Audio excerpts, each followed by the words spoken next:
At Celtic Park, time to hand you to our commentary team this evening. Pat Bonner, James McFadden and Liam McLeod. Good evening from Celtic Park. Under the lights here, Europa League match day 8. And Celtic have a small date with destiny here. Either their European campaign comes to a shuddering end this evening, or they go into tomorrow's draw for the knockout playoff round and a chance to extend their continental campaign against the Dutch side Utrecht. This is the third meeting between the two of them. And it follows Utrecht's 4-2 aggregate success in the 2010-11 Europa League qualifiers. Having lost to Braga in the Champions League qualifiers at the start of Neil Lennon's first spell in charge, they ran into Utrecht, beat them 2-0 at home in the first leg, with Juarez and Samaras seemingly having them on easy street before the break in Glasgow. However, they were torn asunder in the Netherlands, with Ricky van Wolfswinkel scoring a hat-trick in a 4-0 win. He's still playing at the age of 37 with fellow Dutch side FC Twente. The on-field officials tonight are finished. 34-year-old Saudi-born Mohamed Al Emara is in the middle, and he stands on the halfway line with his linesmen at either side. The two sets of players getting their photographs taken, as is tradition. And now the captains with the pennants will go to meet each other. Callum McGregor to the left and Nick Vergever for Utrecht, the club captain of the Dutch side that has lost its last 5 matches in succession. They are sitting well off the final place in the Eredivisie that would take you into the playoffs, which they have at the end of the season to decide the last European place, which isn't a bad idea in all truth. They were 4th in the Dutch top flight last season, but it's been more difficult for them this time around. Already out of this tournament with just 1 point from their 7 games.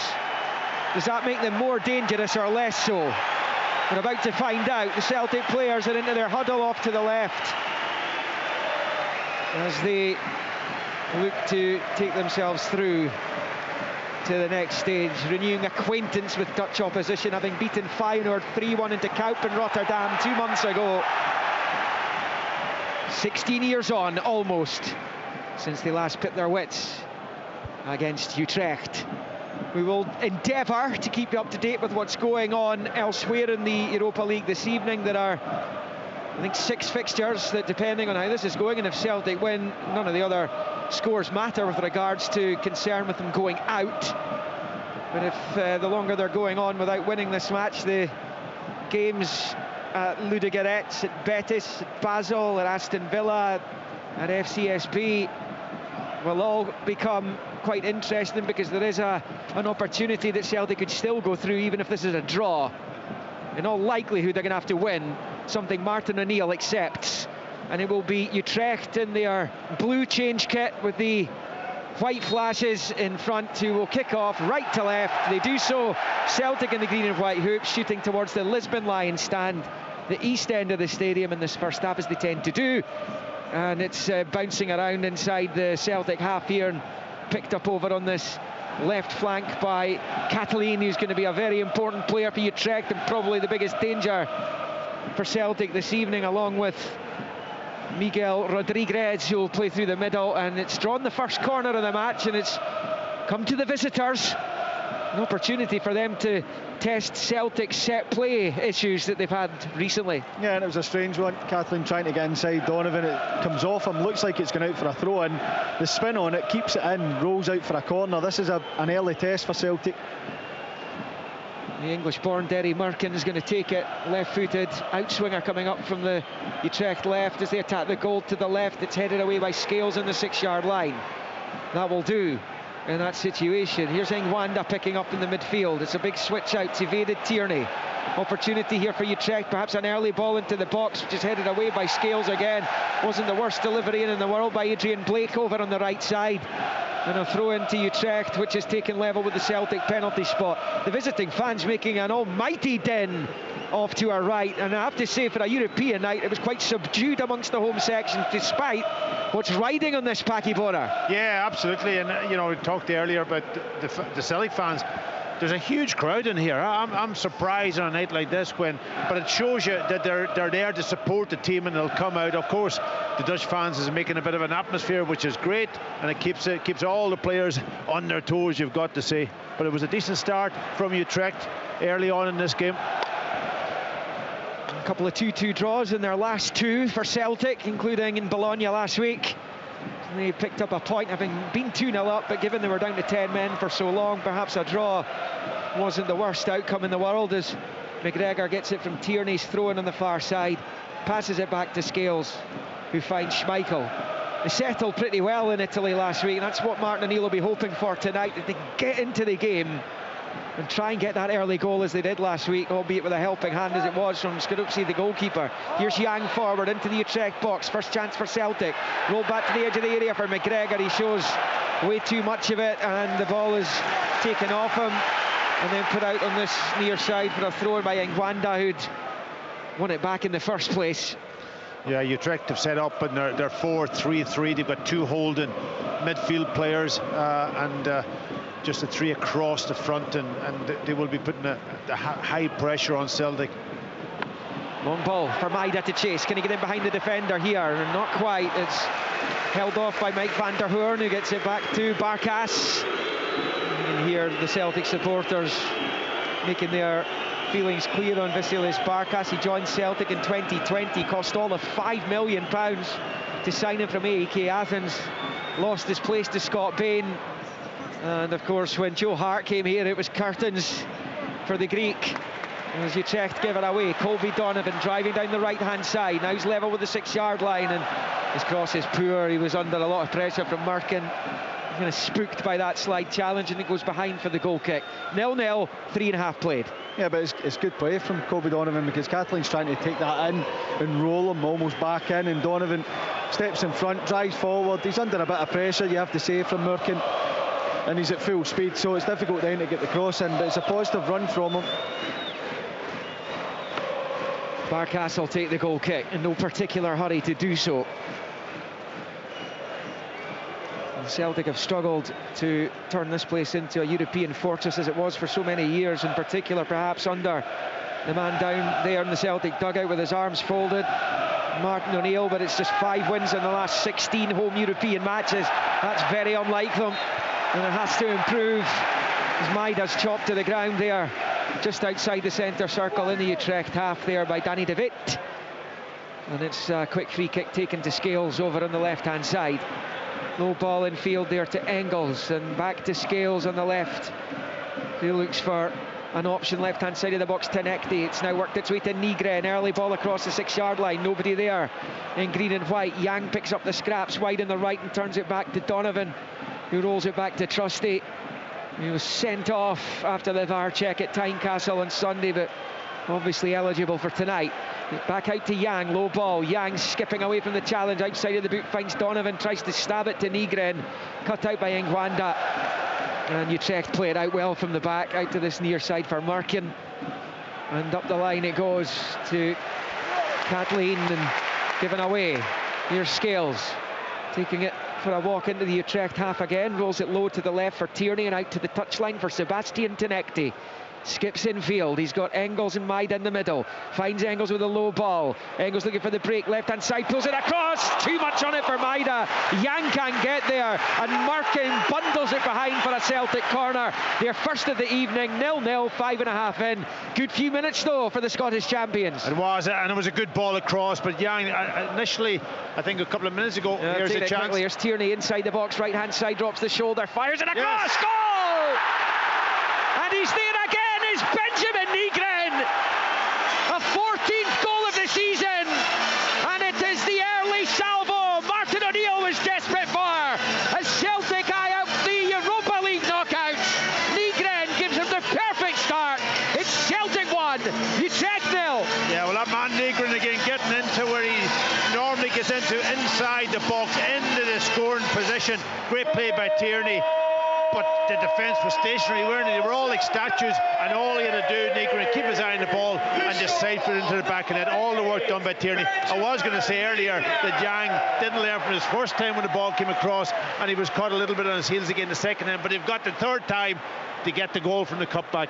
Fair play to Kieran Tierney there, found himself in a great position right hand side of the box. Yeah, he did, and just as well Yang was caught in his heels a little bit, because otherwise, you know, that chance wouldn't have come up. But it's, you know, Benjamin Nigren again, you're right, Tierney, they play it short the corner. Celtic, they play it quick, and Tierney does really well, shapes as if he's going to shoot with his left, drags it onto his right, and then just fires it across. And Benjamin Nigren has his critics for how he plays when Celtic have possession. Does he do enough when he's on the ball? But there's one thing you cannot criticise him for, is his goal return. It's absolutely outstanding. He's always in a position where he can score goals. He's in the 6-yard box, he's about 2 yards off the line. It's a simple finish for him, but his movement's excellent, his intelligence to be in the right position to get the ball into the back of the net, and it's a dream start for Celtic. As I said, 14 for the season now for Nygren.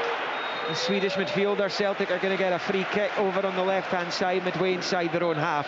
And now perhaps they can settle into the match, Pat, and enjoy themselves. And last week when they were 1-0 up against Bologna and playing quite well, the red card for Hatate, who scored the opening goal, he's suspended tonight, came. They did score again after that, of course, but it was backs to the wall thereafter, wasn't it? Yeah, I think they can settle into the game, but I don't think they can enjoy themselves until they get not just yet. Not just yet, until they get that second goal, or maybe go on and try and finish this game off. Then you can start enjoying it. But yeah, it takes the pressure off them getting the early goal. But they've got to be very, very careful. You know, this is a Dutch team. They're not a, you know, well, they haven't had results. They're still a good technical team. Yeah, I think most importantly for Celtic is that they keep this tempo, and there is no silly red cards like Hatate's last week against Bologna. Keep their discipline, keep the tempo of the game, and if they do that and continue to work hard, then they will be able to enjoy it in that respect, but they cannot be thinking about trying to settle here for a 1-0. I think one of Celtic's rivals, Feyenoord, have gone 1-0 down early on in Seville against Real Betis. And Rangers have gone in front in Portugal against Porto, who Jiri Gisama is reportedly the subject of a transfer bid to the window closing, I think, on Monday, 11 p.m. Anyway, Celtic have a lead and Rangers have a lead early on in proceedings in their Europa League games. It means so much more to Celtic tonight than it does to their rivals, though. Rangers already out of the competition, but here, 9 minutes in Glasgow's East End, Celtic with a 1-0 lead on Utrecht, given to them by Nygren, as Zekiel picks up for Utrecht and turns it out to this left-hand side for Merkin, and he rolls it back there to Vierkiever. He slips it to his right for Van der Hoorn. It's an early blow for a team out of form and out of sorts in Utrecht, sitting in 11th in the Eredivisie. There's 1 point, and that's given away by Barkas. Nygren's in, across for Maida, it's in off the defender. It's an own goal scored by Vierkiever, and Celtic have a second goal just beyond the 10-minute mark here, and they are surely now on their way to the knockouts of this tournament. Vasilius Barkas here in such a nightmare spell at Celtic Park finally gives the Celtic fans something to cheer with the blunder.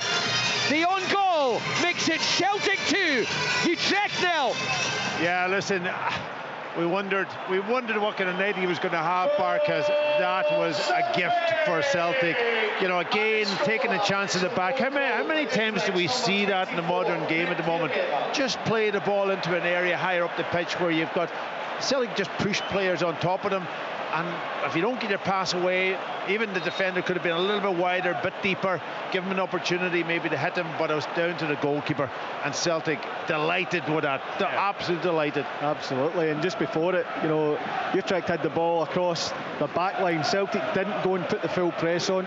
They allowed them to have it without leaving space for them to play through, and then when it goes to Barkas, they're on it. Maida goes and presses him, Nygren's up on Van der Hoorn on the right hand side of Utrecht, and Barkas with a slack pass out, Nygren's onto it, flashes it across. Actually, I thought it was a poor ball in. I thought he should be picking Maida out, but it's that area where if you don't find your man, you put it into a dangerous area where the defender feels he has to get something onto it, which he did. Vergever got to touch on it, put it into the back of the net. We spoke about 1-0 being a great start, but that's an outstanding start. And on Barkas, I mean, he didn't have a great time here. He's certainly not having a great night tonight. Fabulous for Celtic. Barkas just wants the ground eat him up here. Not for the first time here. Yeah. But it's that sort of almost slack pass. You know, he waits and waits until a player comes and presses him, but he has to realise that other players pressing behind that player that's pressing him, and he takes his time, and then it's kind of always like a slack ball played out to Van de Hoorn, and obviously got him in problem. He had the same thing there moments ago. I would do the thing early. Just get the ball away very quickly to your defender, and then just drop off and support, and know that you're there to get the ball back if you need to. Remember, the live Europa League table will be at bbc.co.uk/sportscotland as well, and worth consulting that as we go along. The Celtic supporters will surely now be thinking about the draw which takes place tomorrow. We'll know out of two sides who they will face tonight. We'll know that. The draw will decide it tomorrow. Depends where they land in the table. In theory, the higher up the table you go, the easier the draw. So perhaps it'd be worth them banging in a few more goals tonight. Get that goal difference up. It's Maida puts pressure on Van der Hoorn on the far side. It's gone out off the Japanese and out for a throw-in to Utrecht over on the far side. But my goodness, what motivation will Utrecht have for the remainder of this match, which, I mean, we've only played 13 minutes of it. They're 2-0, they're out the tournament, they're 2-0 down here. This could be a hiding. Yeah, it could be, and I think, you know, for them it's the same kind of approach. They have to try and get some control in the game. But interesting, I mean, Celtic got the second goal. Yang wins a free kick 25 yards from goal. De Wit brought all the players into a little huddle to have a word with every single one of them. So I'm sure his message will be, don't let your heads go, don't concede another goal, try and get something in the game. We know, we always speak about it as the old cliche, and it will continue to be, when you've got a 2-0 lead, the next goal is the goal that matters. And this is a really good position for Celtic. It's far enough out to get the ball up and down. I could see maybe Ingles having a crack at this. He's got a really good delivery, just hit the target, and let's see what Barkas can do in the goal. Yeah, get on target, because this is their goalkeeper, doesn't seem to save that much. Yeah. Oh, definitely test them. It's about 30 yards out. Yeah, it's a bit further out than I thought. It is, but Ingles has got that kind of technique where he gets good power on it as well. He will fancy it. Negrin, another one. Yeah, absolutely. I think I would give it to Ingles just for power. It's just a left footer though, the angle part, but certainly hit the target, make the goalkeeper work. You'll see Maida following in, Yang, they'll be going in for any spillages, and I know he's a defender, but Scales has that instinct as well. Well, Negrin, Engels, both there. It'll be one of those two, Negrin with the left or Engels with the right. Two Celtic players standing in front of the Utrecht wall. They're already 2-0 up. Negrin shoots, and Barkas makes a save. He does make a save, and it was a good save down to his left, because I must have went round the wall, because he got a bit of whip on it again, Negrin, and he seen it all the way, and he just stretched out and got a big left hand. But it was a good strike. It's a good save, to be fair. Yeah. Is that the first time you've seen Barkas make a save, Pat? That's disrespectful now, Liam. Oh well. Don't backtrack now, Pat. You said it before we kicked off. Tenecti's corner at the back post, missed by Scales and flicked away there by Rodriguez. Clipped back in by McGregor. Chance for Trusty, and it just bobbles away at the last.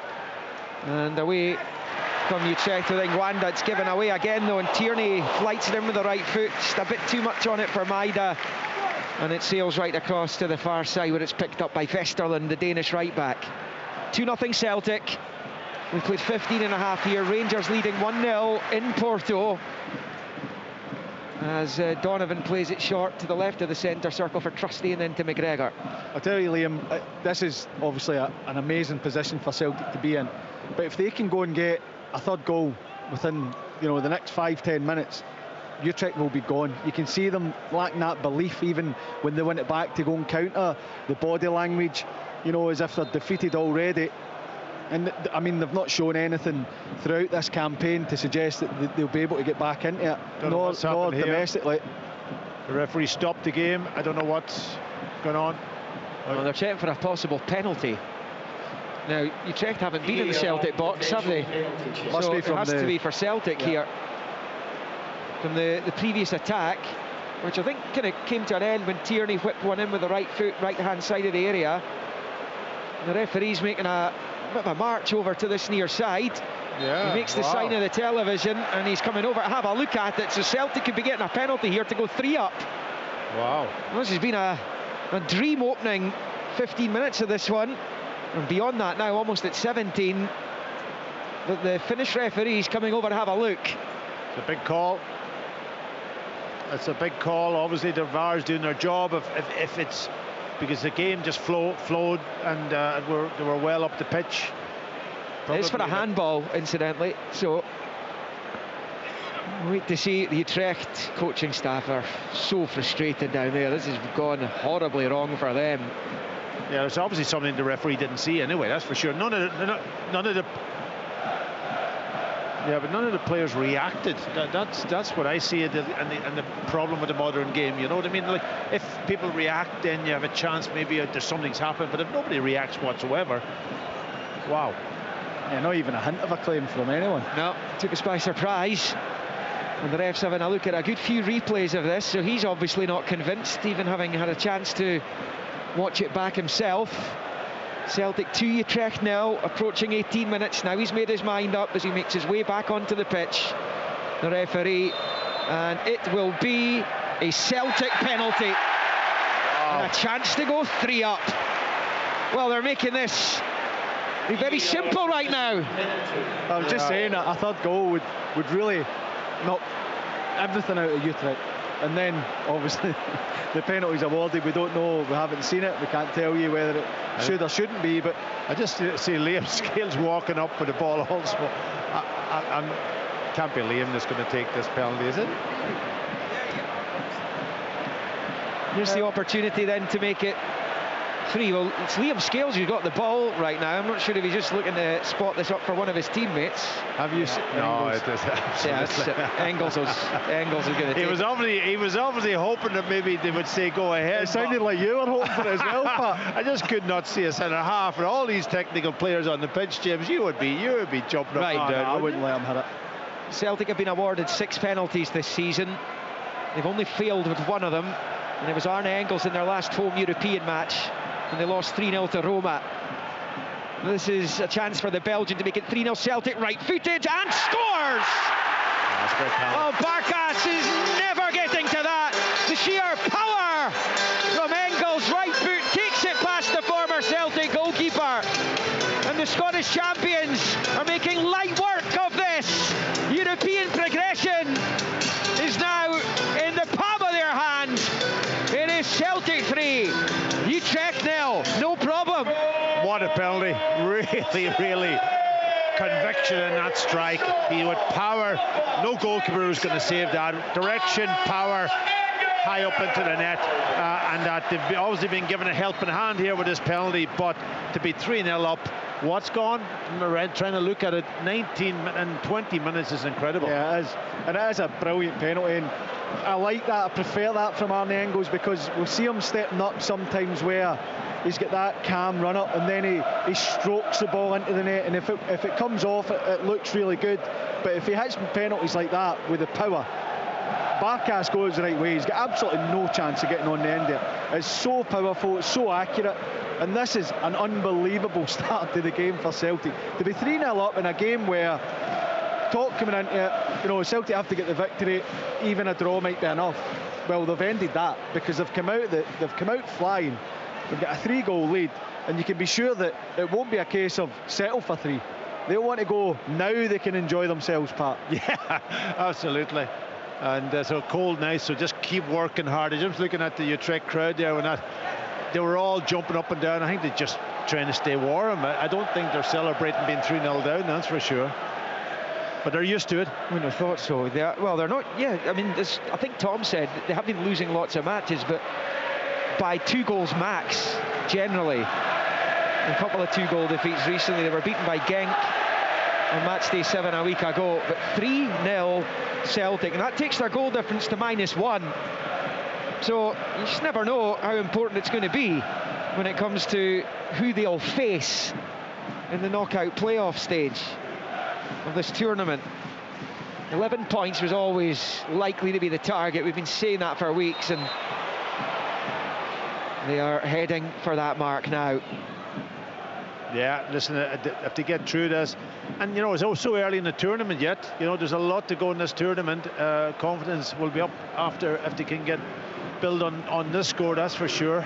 A lot of tough games to come up in the tournament, but it's another step in that direction. Well, as it stands, it would be Fenerbahce or Porto in the next round for Celtic. As I said, the draw will determine which of the two teams they will face when it's made tomorrow. And there's still a long way to go tonight. That's Porto dropped from 9th to 14th, Celtic from 24th to 20th. Right now, as Donovan picks up midway inside his own half and rifles it forward, all the way through it comes to Barkas. Not even played a quarter of this. Celtic 3, Utrecht 0. And, you know, quite removed from their European prospects and for Martin O'Neill's European prospects. A big win tonight, and the celebrations that would follow European progression could be just the moment that lights the fire on what's been a completely and utterly underwhelming season for them. Yeah, and it continues the unbeaten run. As much as, you know, there's criticism when Celtic don't win games, they're not losing games. So it continues that.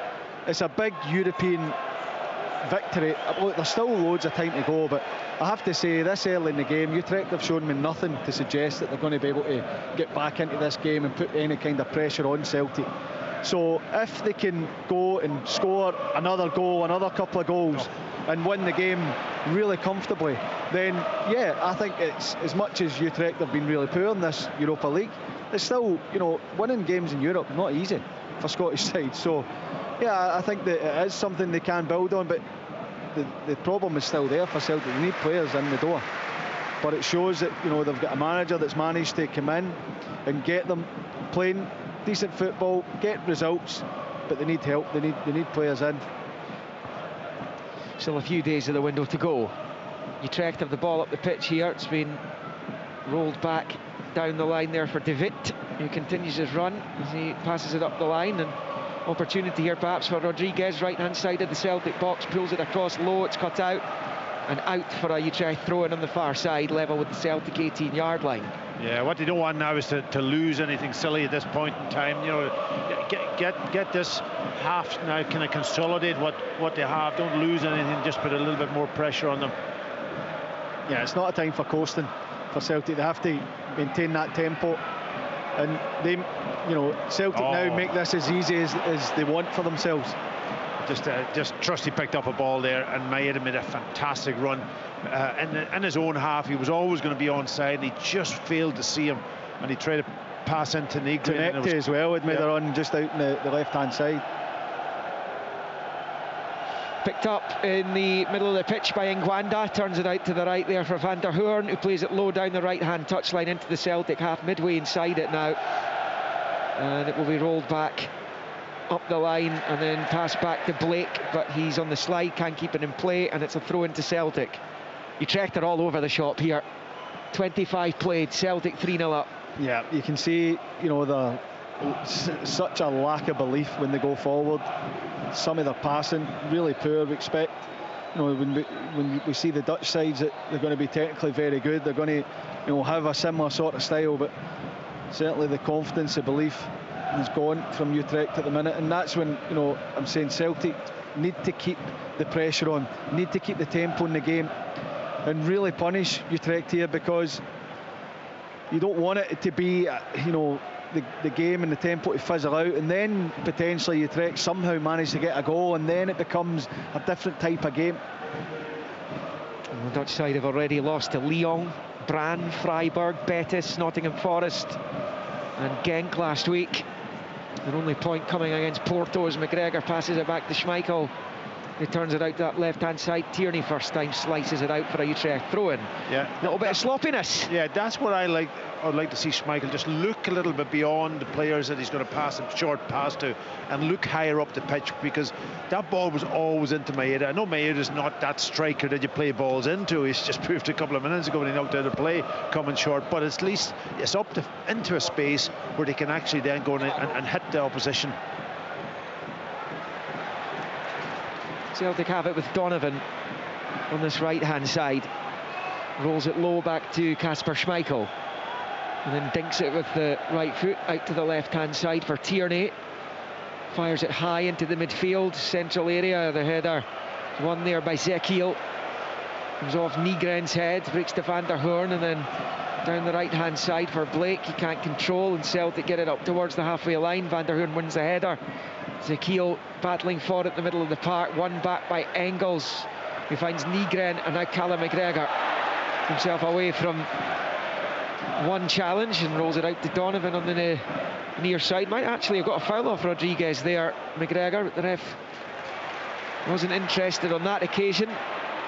As Tierney picks up. Out it goes to the left-hand side, Tierney, and then to Tinekti, to Tierney, level with the Utrecht 6-yard line. Chip ball comes across, 2 minutes on it there for Nygren. Kept alive by Donovan, can he keep it in place? Swings it back across, headed back towards the 18-yard line. Utrecht managed to bundle it clear. First time Rodriguez to Kathleen on this near side. Fouled by Trusty, says the referee, and that will be a free kick to Utrecht midway inside their own half, a few yards from the near side touchline. We've played 27.5 minutes. Celtic 3, Utrecht 0. It remains Porto 0, Rangers 1 in the other match that we are focusing on in Sports Sound this evening. I didn't think that was a foul. No.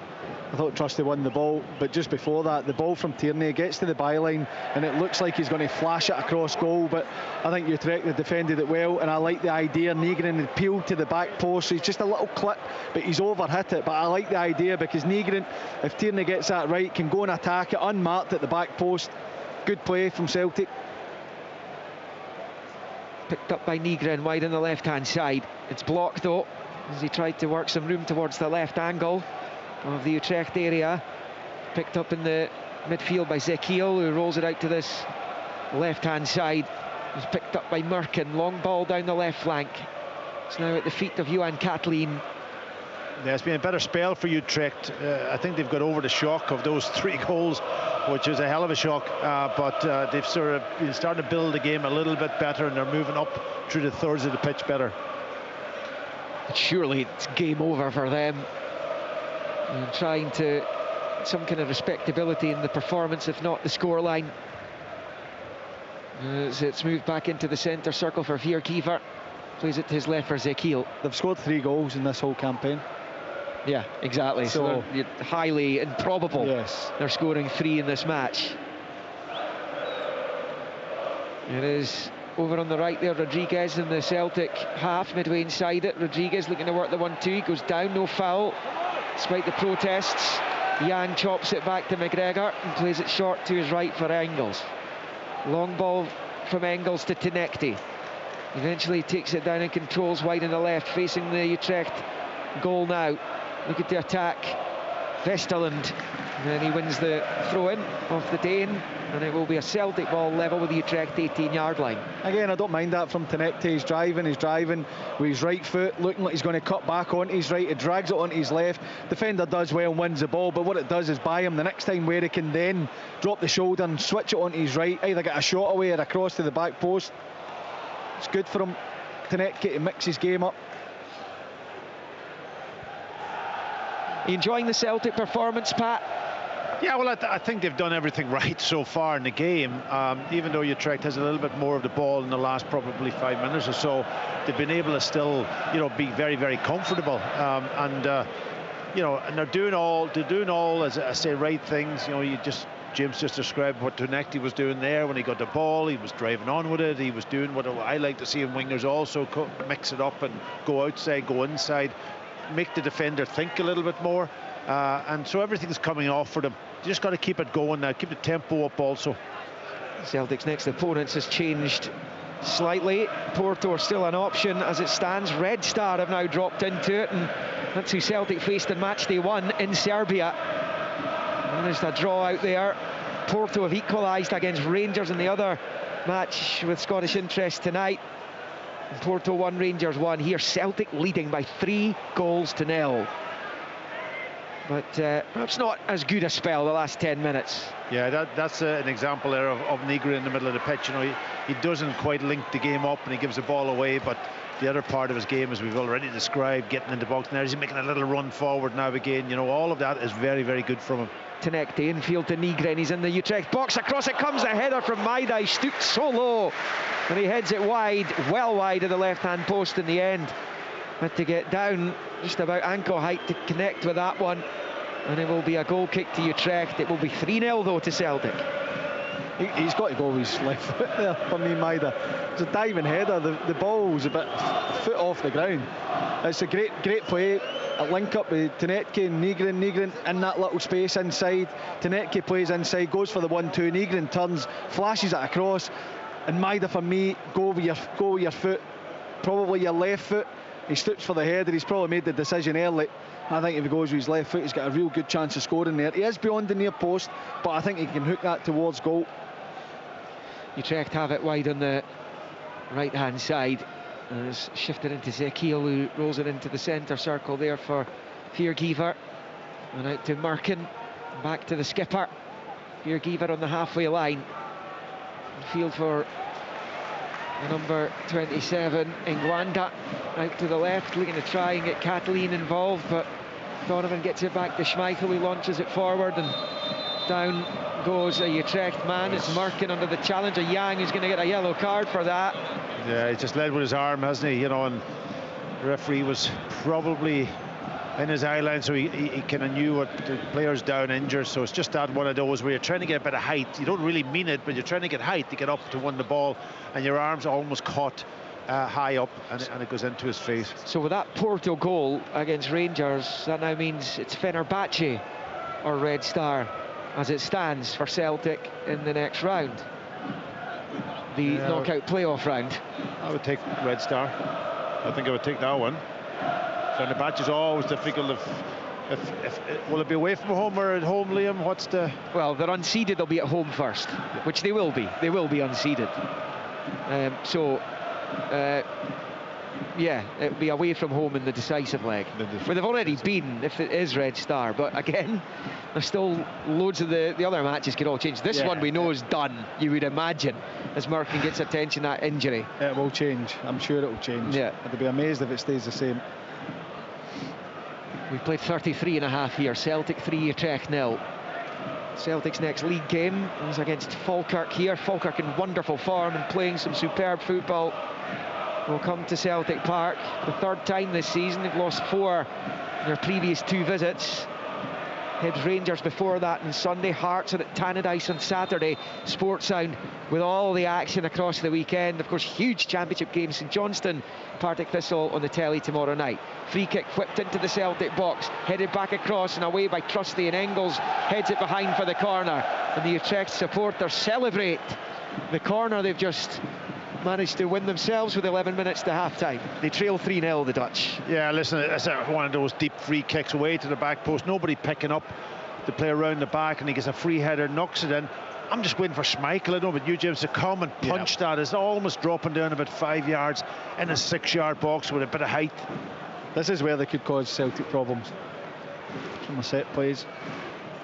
Corner will be whipped in swinger from the Utrecht right as they tap the goal to the left, and it comes headed away at the angle of the 6-yard box by Scales. Kept alive on the far side there by Rodriguez, so he's actually headed that out for a Celtic throw-in ultimately. About level with the edge of the D of their own box. 3-0 it is to Celtic, and I think it's changed again as far as Celtic's next opponents are concerned. Pauk have Leon have equalised against Pauk. Yeah. So it's 1-1 in that game, and that moves Pauk or Red Star now as a possible opponent. We could sit here and talk about this all night. There's actually not that much going on the pitch, so perhaps that's more interesting to people right now. Celtic are cruising here, 3-0 up. They've got a throw in midway inside Utrecht territory over on the far side, albeit the referee's intimating it might actually be a drop ball. In fact, it is, and he's dropped it for Tierney, who rolls it back to Scales. Yeah, the other ball came onto the pitch as Celtic were trying to play a quick throw in, and that's why he stopped it.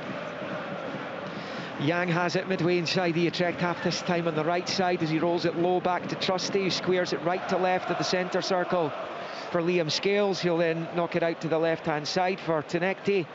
Infield to McGregor. McGregor then back to Trusty. And might well go back to Scales here, left of the centre circle. First time ball infield to McGregor. Forward to Tenecti. And the Celtic fans want to be entertained here. They want to see more goals. They want to see some attacking play. Yeah, there's just a couple of times they got that pass in between the lines, but it's almost back again, and when they should be opening up and playing forward, like what they're doing exactly McGregor now. Really to Tierney, Tenecti, left-hand side of the box, drops the shoulder and shoots, and it's deflected over, was it? Did it take a touch? No. Goal kick it is. It's trying to bail Tenecti out there. It's not taking a touch, almost on 37. Celtic 3, Utrecht 0. It's a good job they're doing the job here, because even just one of the teams below them, if they'd lost this match, we'd go above them. And Salzburg are 1-0 up in Birmingham against Aston Villa. Yeah, that is. I mean, I think that for Celtic it was always the case, and it was mentioned that focus on what you're doing. You know, win the game, worry about who you're going to play when you've won the game. But Celtic there, brilliant play down the right-hand side, little pass from Donovan to Engels, plays it first time into his path, he'd made the run inside, then he flicks it, 2 passes, Tenecti's in the box, and we spoke about him dragging onto his left, buying that opportunity, then cut onto his right. He does it brilliant, so sharp, leaning as if he's going to drag again onto his left, just a little step inside, but he just catches the shot with the instep instead of whipping it, and Barkas taking another chance there on, the worst guy to take a chance on. I'm surprised he started tonight. The understudy started against Genk last week and has done in a few of the European games. I'm sure spared Barkas a Celtic Park return tonight, but there you go. He must have asked to play, but I wonder if he'll ask to get taken off. I was just wondering whether he played. Did he play with Maeda when he was here? Was Maeda here? No, it wasn't. But I'm sure they've done their homework. They know how quickly Maeda closes you down. But he was probably out. Delayed. He was probably out on loan initially, Packy, when Maeda was signed. Right. I would suggest. So it shouldn't be a surprise to them that he's going to close him down with real pace. Yeah, when Joe Hart arrived, still at Scott Bain here, he was so far out of the picture that he left the club, and initially on loan, as I say, and he's just been given a ball back into the 6-yard box. He mops it up this time with the left foot. Forward it goes towards Rodriguez. He goes down. He was fouled, says the referee. That will be a free kick as Porto turn it around and go 2-1 up against Rangers. Porto 2, Rangers 1 in Portugal, and that might take Porto away out of the knockout playoff round equation. They're eyeing up the top 8 when you would go straight into the last 16. Might need one other result to go their way for that to happen. Anyway, they're probably a team you want to avoid, as Engels is yellow carded there for that challenge. Yeah. Porto are well clear at the top of the Primeira Liga in Portugal just now, so they are one of the sides you definitely want to avoid. Yeah, I just wonder whether, you know, Martin O'Neill maybe at half-time might go and change a couple of the players that's been booked. You know, with 3-0 up, you would hope that the players that could come in could do a role to get them through this game. You get bigger benches in Europe, so perhaps they've had to put some players who are not ready to come into the team in amongst the reserves today. But it'll please, I would imagine, the manager, perhaps the fans as well, Kelechi and Achos amongst the subs this evening. They're crying out for a player like that. I've not really seen that much of him. He did score in Belgrade, of course, and came off early against Sturm Graz here, and was injured for a while, came back to League Cup semis and got injured again as Maeda drives forward with Van der Hoorn gets in the way, and it's played short there to Vierkiever, and back to Van der Hoorn as the control on his chest at the edge of his box. Celtic 3, Utrecht 0, 40 minutes played. Another great opportunity for Maeda there when the ball broke to him. He opened up and ran, but he kind of no understanding of who and what was around him, and he just almost miscontrolled it. Heavy touch, yeah. Trusty's header is poor, and it's gone straight to Rodriguez on this near side. He's lost it as well. And it eventually goes out of play for a Utrecht throw-in right in front of Martin O'Neill. Down below us, we've got a new name in the mix, Liam. Pilsen. Right, so Pills in a Fenerbahce. Stop, guys, stop. Paddy's the league phase league table correspondent. He can keep us up to date with that from now on. We'll just see how many teams we can get. Yeah. Like how many teams we can name. So it's Pilsen or Fenerbahce as it stands. So Pilsen beaten by Rangers in Champions League qualifying, so perhaps that wouldn't be the worst draw in the world, should that come to pass. Here's Kathleen driving down the left-hand side for Utrecht, spinning away from Yang. His cross is cut out. Yang gets it to Engels, back to Donovan. His chip clearance isn't great. Kathleen's back onto it on this left-hand side, level with the edge of the D of the Celtic box and facing his own goalie. Rolls it back to Viergever on the halfway line, and then to the right for Van der Hoorn, and goes back to Barkas. You hear the Celtic fans in the background every time their former keeper has the ball. Long left-footed clearance there. Donovan's underneath it, heads it into the midfield. Engels can't control it, comes off Rodriguez. Now Kathleen controls in the chest, facing away from goal though. He's managed to get it back to Viergever.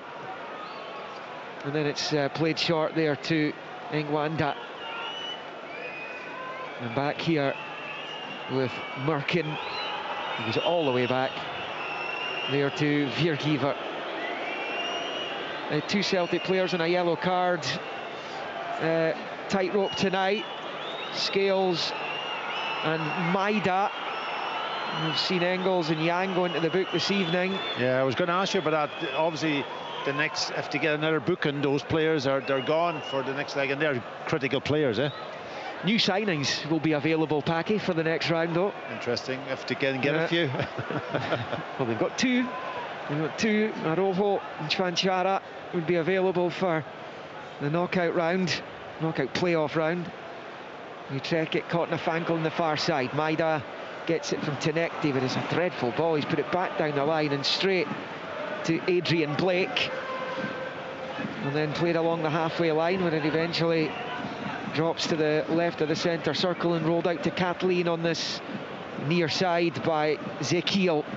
Kathleen to the byline with a pass, but can't find Merkin, and it trickles behind for the goal kick, and it will stay Celtic 3, Utrecht 0 on 43. Yeah, for all the Celtics 3-0 up, they've lost their way a little bit, I think, in this game. They're a bit sloppy in some of their decision making and passing. Is that easy though, if you're so comfortable in a match, for that to happen? This is European football, you know. You've got to keep going till the 90 minutes. 3-1 Porto against Rangers, so that's going horribly wrong for Danny Rule's side. Had won their last 8 matches in succession. Led 1-0 through Gassama. Porto have turned it around and some. Porto 3, Rangers 1. As the Dutch pick up the ball with Blake, he's threaded it out wide right. The low ball comes back to the edge of the box. There's a shot past Schmeichel into the net. It's a goal back for Danny De Witt, who smashes it home from the right-hand side of the day. Schmeichel didn't even dive for it. Not the first time we've said that this season. And with 1 minute of the regulation, 45 to play, it's Celtic 3, Utrecht 1. Yeah, just saying a couple of seconds ago, they got sloppy, they've given the ball away. That was good play from Utrecht, you got to say, building the game up from side to side, getting in between the lines, and then getting a player free to get a free shot at goal. Somebody's got to come, close him down, and then, as you say, Schmeichel, he doesn't even move, and the ball's bent round him down his left-hand side. The one thing that Martin O'Neill would have been desperate to avoid between this point and the break was offering Utrecht any sort of encouragement that a comeback is possible here. Absolutely. Yeah, I mean, it changes for them, where if it's 3-0, then the coach is telling them to go out and try and get something out of the game, try and get a goal, try and make it interesting. But at 3-1, I know it's still a 2-goal advantage, a 2-goal deficit for Utrecht, but it gives them that little bit of hope. And I have to say, it was good quality, good play, a little reverse pass, and the finish is really good. Schmeichel doesn't even try and make a save for it. Don't know whether he feels he can't get anywhere near it or not. But Tenekti's switches off, and that's where the space comes down the right-hand side. Doesn't match a run. He walks back to get back in, but it's too late. And you know, the biggest thing for me is Utrecht have shown no glimpses that they could score a goal like that tonight. At any point, they've got in decent areas. Final pass has been really poor, looking as if they're lacking conviction, but certainly a little bit of spring in their step now. Now, in first half stoppage time, Utrecht have a free kick to the right of the centre circle.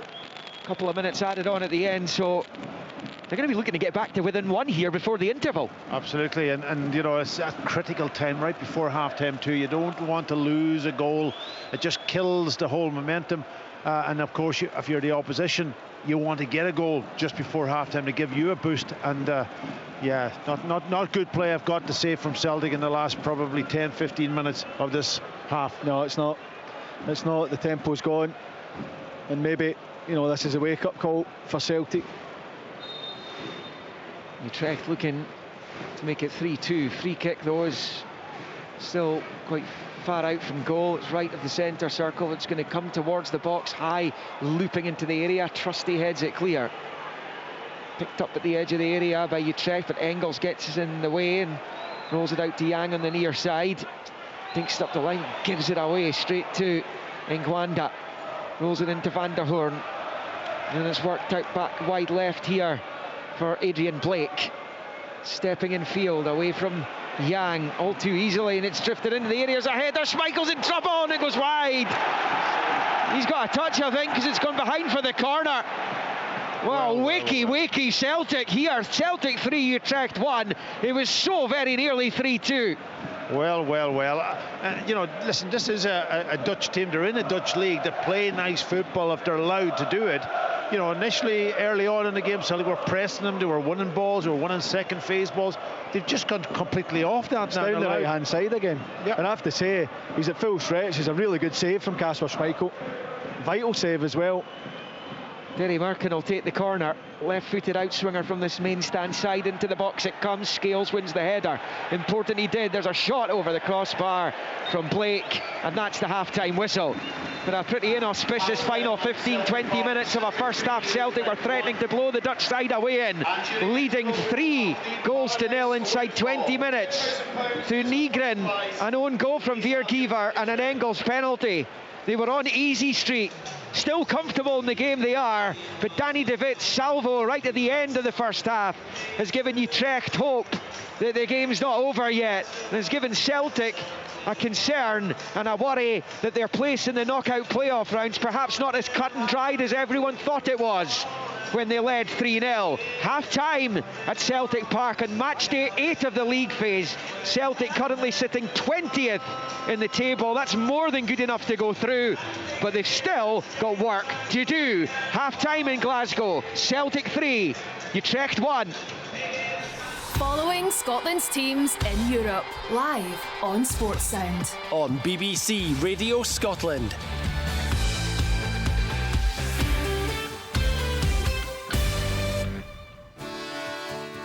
Six finalists have been selected. Here, Scotland's finest young players compete with passion and a touch of magic. I've always sung as long as I can remember, still staying true to my Aberdeenshire roots by singing the ballads. The BBC Radio Scotland Young Traditional Musician of the Year Grand Final. Sunday at 5 p.m. on Radio Scotland and Sounds. Celtic had been on easy street, but a degree of uneasiness as the first half ends. Celtic 3-1 in front, but that goal from Dan de Wit near the end of the first half there has just added a air of uncertainty as we head into the second half. I'll bring you up to speed in terms of how things are going in Portugal as well. 3 minutes of added time in the first half between Porto and Rangers. We're into the third minute of that. As I speak, play still going on. Rangers deep in their own half here, and they are 3-1 down to the Portuguese league leaders. It had started so well for Rangers. JD Gassama with the opening goal, a headed goal, no less, but Porto have roared back in impressive fashion. A few moments from the Rangers defence that they will not want to look back on. James Tavernier and Jack Buckland getting themselves into a fankle as Porto went 2-1 ahead, and then a Emmanuel Fernandes own goal before that. A good goal scored by Rodrigo Mora, one of Porto's wonder kids, as Porto equalised. But as I say, 3-1 in Portugal right now between Porto and Rangers. half-time whistle about to go there. With me in the studio, BBC Scotland's chief sports writer, Tom English. And Tom, let's start with Celtic Park. It was initially fantastic from a Celtic point of view. 2-0 up in 10 minutes. At one point you were seriously worrying for Vasily Barkas. I wasn't really, to be honest. Well, from a human point of view, he's had so many bad memories at Celtic Park. This looked like being another, and it would get worse before it got better. But 3-1 at half-time. How would you sum up that first half from Celtic? Largely good against a team that are defensively catastrophic. But Celtic have been sharp. Celtic have been on it, establishing a 3-goal lead. Very good. Could have been more, but just sloppy in the last 10 minutes. Just really, really sloppy. Fell asleep at the wheel there. Could see the goal. Needed Kasper Schmeichel to make a very good save to avoid conceding another goal. So they just need to wake up a little bit and reassert their dominance, get a fourth, and put all thoughts of a ridiculous comeback to bed. And I suspect they'll do this because I think there's more goals in this for Celtic if they stay on it. They're getting Iheanacho to come on. He hasn't played in a while. But I think this defence, this Utrecht defence, looks very, very iffy. Albeit, I thought the penalty a little bit harsh. I know, again, it's the dilemma of arm in an unnatural position as opposed to proximity, making the body bigger. He definitely made the body bigger. He didn't know anything about it, but it was in an unnatural position. So where's the greater weight there? I feel like the unnatural position's almost a misnomer now. Whenever you see an arm outstretched from the body and the ball strikes it these days, it feels like they're almost always given, and it does feel harsh. You feel sorry for Dan de Wit in that situation because of the proximity. Austin Trusty's header down the way hits the hand of Danny de Wit, and it's like there's no distance really at all, but de Wit's arm is out, as you say, making the body bigger, and the referee, he looked at it about 1,000 times on the monitor. He did. I think he was just trying to weigh up those two different things, unnatural position, close proximity. His arm is out, and it's not a consequence of him competing for the ball. So he just sticks out his arm, hits his arm, he doesn't know where the ball is. So I think it's a subjective one. Some referees might say, no, I'm going proximity on this, it's not a penalty. Others, clearly, this referee says, no, it's a natural position, he's making his body bigger, it's a penalty kick. In terms of Rangers, they are 3-1 down after a hugely promising start against Porto, and it feels a little bit calamitous, especially that second Porto goal. James Tavernier almost seems to get his foot stuck in the turf, a slight trip, and then a collision with Jack Butland. Yes. And after that, Emmanuel Fernandez, who we talked about before the match, trying to defend the corner, unfortunately gets his head in the way and directs the ball in the wrong direction. Well, I think his positioning was wrong, wasn't it? So he, in that position, when the ball hits off his head, it's going in the net. I think his positioning is the thing that was the problem there, and it was that was avoidable. I think the second goal was avoidable. I think there was a bit of lucky. Tavernier trips and he crashes, as you say, into Butland, and it breaks for Francesco Moura, and he flicks it in the net. And you don't need things like that happening when you're up against what is a very, very good team, and a hungry team, and a young and talented team. And Rodrigo Moura is a teenager. He looks a fantastic player. I'd bet the house that he'll end up at Chelsea for about 70 million in the blink of an eye. And never play. Yeah. Well, it is 3-1 to Porto at half-time. There is online commentary of the Porto Rangers match. Our match commentator is Thomas Duncan. Let's get the considered view of that first half now from Thomas. Yeah, a night that started so brightly for Rangers. Jonathan looked promising, but ultimately has become a bit of a toil, and they kind of wish that they could just end their Europa League campaign now, probably, Danny Rule, and focus on the Premiership. They did take the lead, as you guys have been discussing. It was a brilliant goal, actually. Finlay Curtis getting the ball after James Tavernier had pressed effectively.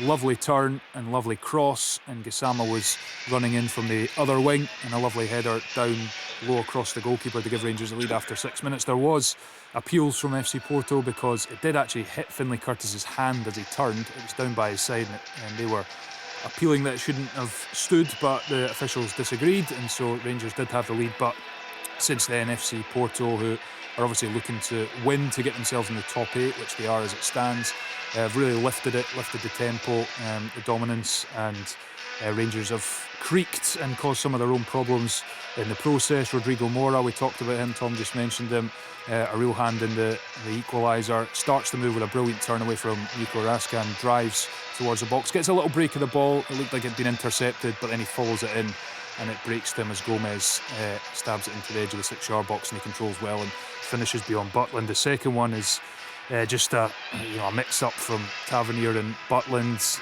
The goalkeeper comes, doesn't get it, bumps into Tavernier, and it squirms for Francisco Moura, the left-back, to tap in one of the easiest goals he'll ever score, and that was Rangers 2-1 behind. And then to make matters worse, they couldn't get into the break. Corner from Gomez, which comes off Fernandez's head and flies past Jack Butland, and so Rangers, with a mountain to climb, really. Porto look like they're cruising through into the last 16 as things stand in terms of the table, and I suppose for Danny Rowe, it's maybe a question of, does he make some changes and try and rest some players with a huge game away to Hibernian to come. You obviously don't want to take a sore one, but the Premiership clearly the focus, as we knew before kick-off tonight anyway.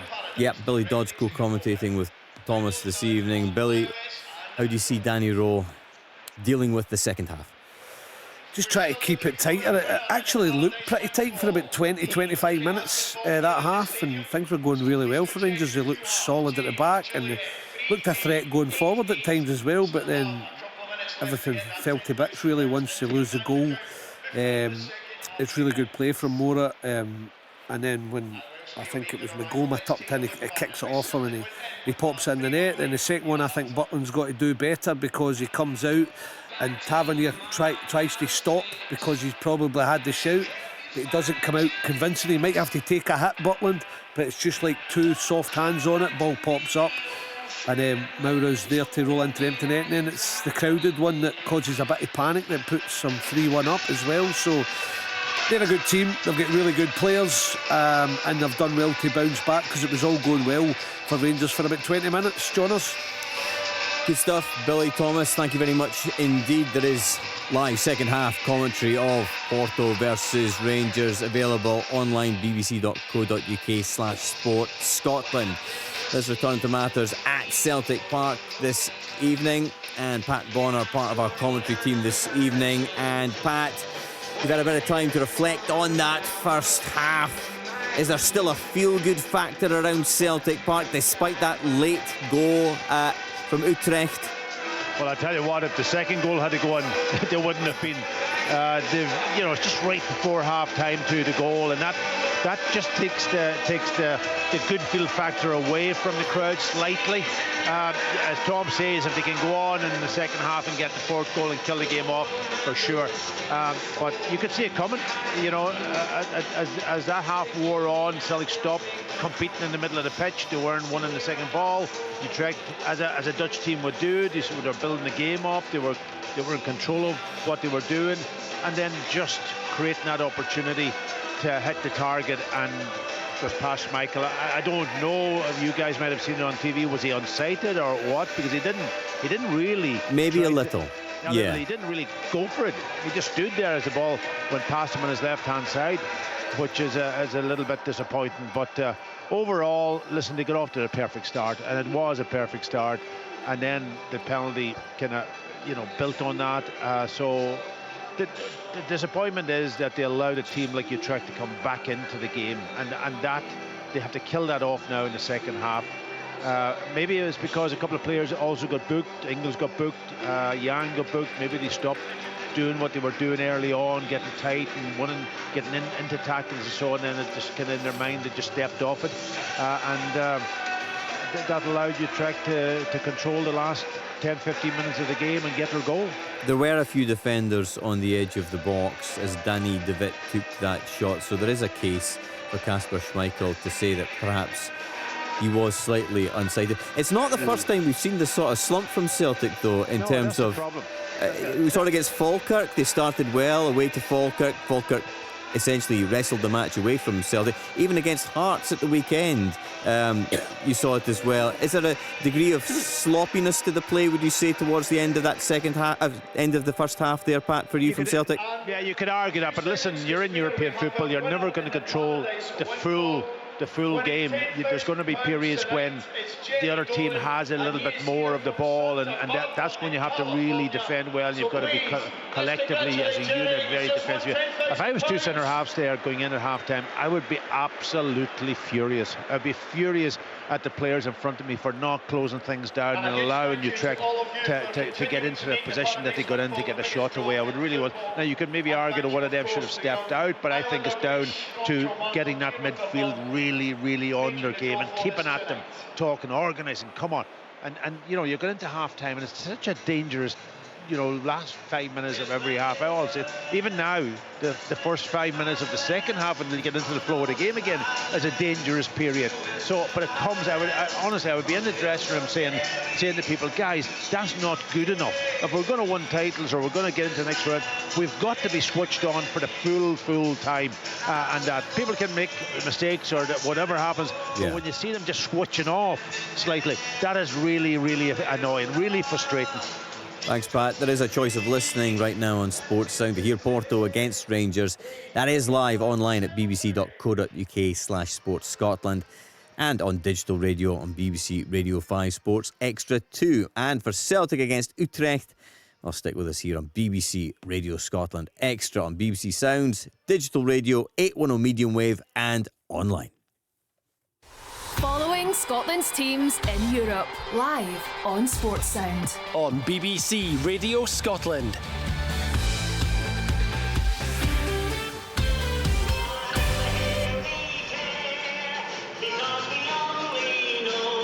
So the second half of Celtic Utrecht, seconds away. Liam McLeod, James McFadden and Pat Bonner for a big 45 minutes in Celtic season. Certainly their continental adventures as they look to make it through a group stage or now league phase and into the knockouts of a European tournament for a 9th time since the first group stage participation for them in 2001. Against Dutch sides, which they've got a pretty good record against generally. Dutch teams here in Glasgow, they've won 6 of the 9 that have come and gone before, drawn 1, lost 2. The defeats both came against Ajax, including under Martin O'Neill in Champions League qualifying in 2001. Though they would go on to win the second leg 3-1 in Amsterdam in that tie, memorably. And they had so many memorable European nights under O'Neill, and indeed under Strachan and Lennon in the years that followed. The current Celtic manager's 5-year stint here at the turn of the century.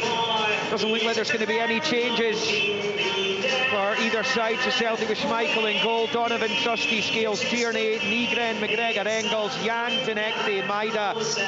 Benjamin Nygren's 14th of the season, his 3rd in European competition. And that got Celtic underway. The OG of Bjergiver added to by Engels' penalty. As Engels knocked home his 5th goal of the season, as did Danny De Witt though, and that's given Utrecht a degree of hope that they can potentially pick up a morale-boosting point at least now. Celtic still with that 2-goal cushion. But as football people will always tell you, a 2-goal lead is a funny old lead. As Engels prepares to kick off, going from right to left in the green and white hoops, white shorts, white socks, Utrecht all in their blue and white change kit as it's rolled back to Scales. Celtic going towards the Jockstein stand in the second half. We'll keep you up to date with what's going on elsewhere, primarily Porto 3, Rangers 1, but also that Europa League table, which will tell us, should Celtic get the job done, who they may face when the draw is made tomorrow. There will be 2 options, the close of business tonight. Who it will be, we'll find that out. Currently it's Pilsen or Fenerbahce. Celtic with work to do themselves though, and it's Sebastian Tinekti on the left, rolls it low into the box, chance for Nygren, gets it from Tierney, just bobbles off the defender though, and away to safety, and eventually it goes behind for a Celtic corner early on in the second half here. How they'd love to restore that 3-goal advantage early on. Oh, absolutely, and they had a great chance there.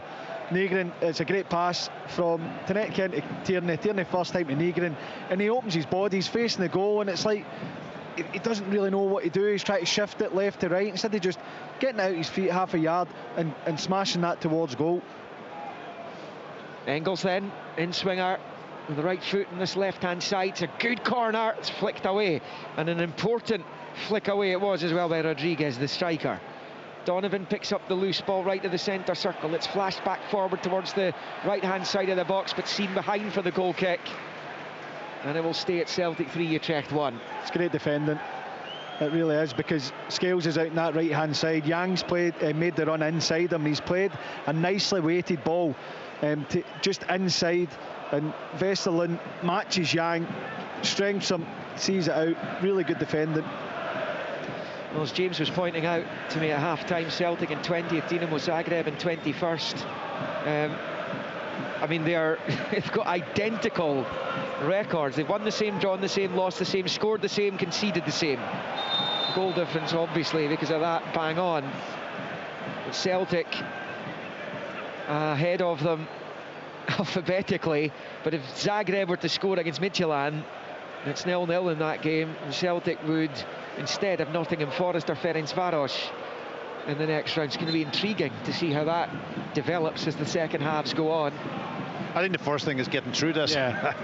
We can worry about all that afterwards, but getting through this is going to be the critical thing at this moment in time. I would love to see that other goal going in there just to take the heat off it, because you don't want this team Utrecht to get anything else in this game to put so much pressure on Celtic. It's an episode of Bullseye. They'd show you what the prize was, but you weren't necessarily going to win it. And Celtic are in a good position to do so here. They are, and you said at the start of just the kick-off of the second half that it's a funny lead when you've got a 2-goal advantage, but you know what plays into Celtic's hands. Obviously they have the 2-goal advantage, but they've been 3 up, and the warning is that Utrecht have scored that goal to cut that deficit. They can't allow them to get any sort of control, foothold in the game, to build any kind of momentum. They won't go chasing at Utrecht, but you know that if they manage to get another goal, well, they might get a chance here. It's going to be flashed through to the right-hand side of the box. An opportunity for Blake to get the cross in, taking on Tierney. He's got it across the face of goal. No takers, though. Fabulous ball in on this right-hand side by Adrian Blake. It really was. All it needed was somebody to stick a boot at it. Might even have come off a defender. And it goes out for a throw-in on the reverse side and stays Celtic 3, Utrecht 1. That's the threat, isn't it? You know, it was a really good ball. Scales didn't win the first header, then Tierney didn't win the second one. Both of them then out of position, and they travelled down this right-hand side. But what a really good ball across that 6-yard box. No takers. It's well marshalled by Donovan at the back post. A great awareness to know that no one's there and he can let that go out, but a poor throw-in from him. Well, the next goal's huge in this game, should there be one. Celtic get it, and surely that's the passport stamp, but if Utrecht score, especially at this point in the second half, it's going to be a long old remainder. They've nothing to lose, Utrecht. They can go and throw everything at it, and Celtic just can't allow them any encouragement. They've already had it with that, you know, break down the right hand side and the dangerous cross, and this is now Utrecht have a throw in exactly where Celtic had one 30 seconds ago.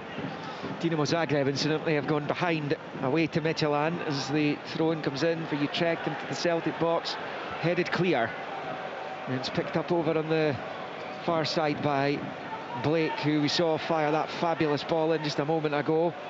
So it slipped back there to Ingwanda, to the left of the centre circle for Zekiel. Now Van der Hoorn out to this right hand side, it comes for Rodriguez. Skipping in field, the short sleeves with the gloves, left-footed ball in, is headed away by Trusty. As he tried to sneak it in behind for Merkin there. Celtic get it away, but this is a good spell for Utrecht, just the last 2 or 3 minutes. Seeing a lot of the ball in Celtic territory. Celtic 3, Utrecht 1 though remains the most crucial aspect of the evening's proceedings so far. It's rolled all the way back to Barkas, who I don't think has been tested since that one shot he managed to palm round the post. I can't remember, it was at 2 or 3-0 at the time anyway. He's not seen so much action since then. Yeah, look, in fairness to him, there's a penalty being scored into him, an own goal and a goal from a yard, 2 yards out. Okay, makes a mistake. Yeah, there's Nygren. Yang, left-hand side of Utrecht box for Tenecti, goes down. Celtic supporters are optimistically shouting for a penalty. They're not getting one. Scales squares it to McGregor. And then Engels. Good job that they got that surprising penalty award in the first half and took the score from 2 to 3-0. Otherwise, it really would be hairy stuff right now. Yeah, but you would imagine they wouldn't have taken their foot off the gas and they would have tried to get that third goal. It has been a different game since they've gone 3 up. Callum McGregor picks up on the right and rolls it back to Trusty. Right to left of the centre circle for Scales. Scales surveys the pitch ahead of him and decides to roll it low out wide left to Tenecti. Then back to Scales.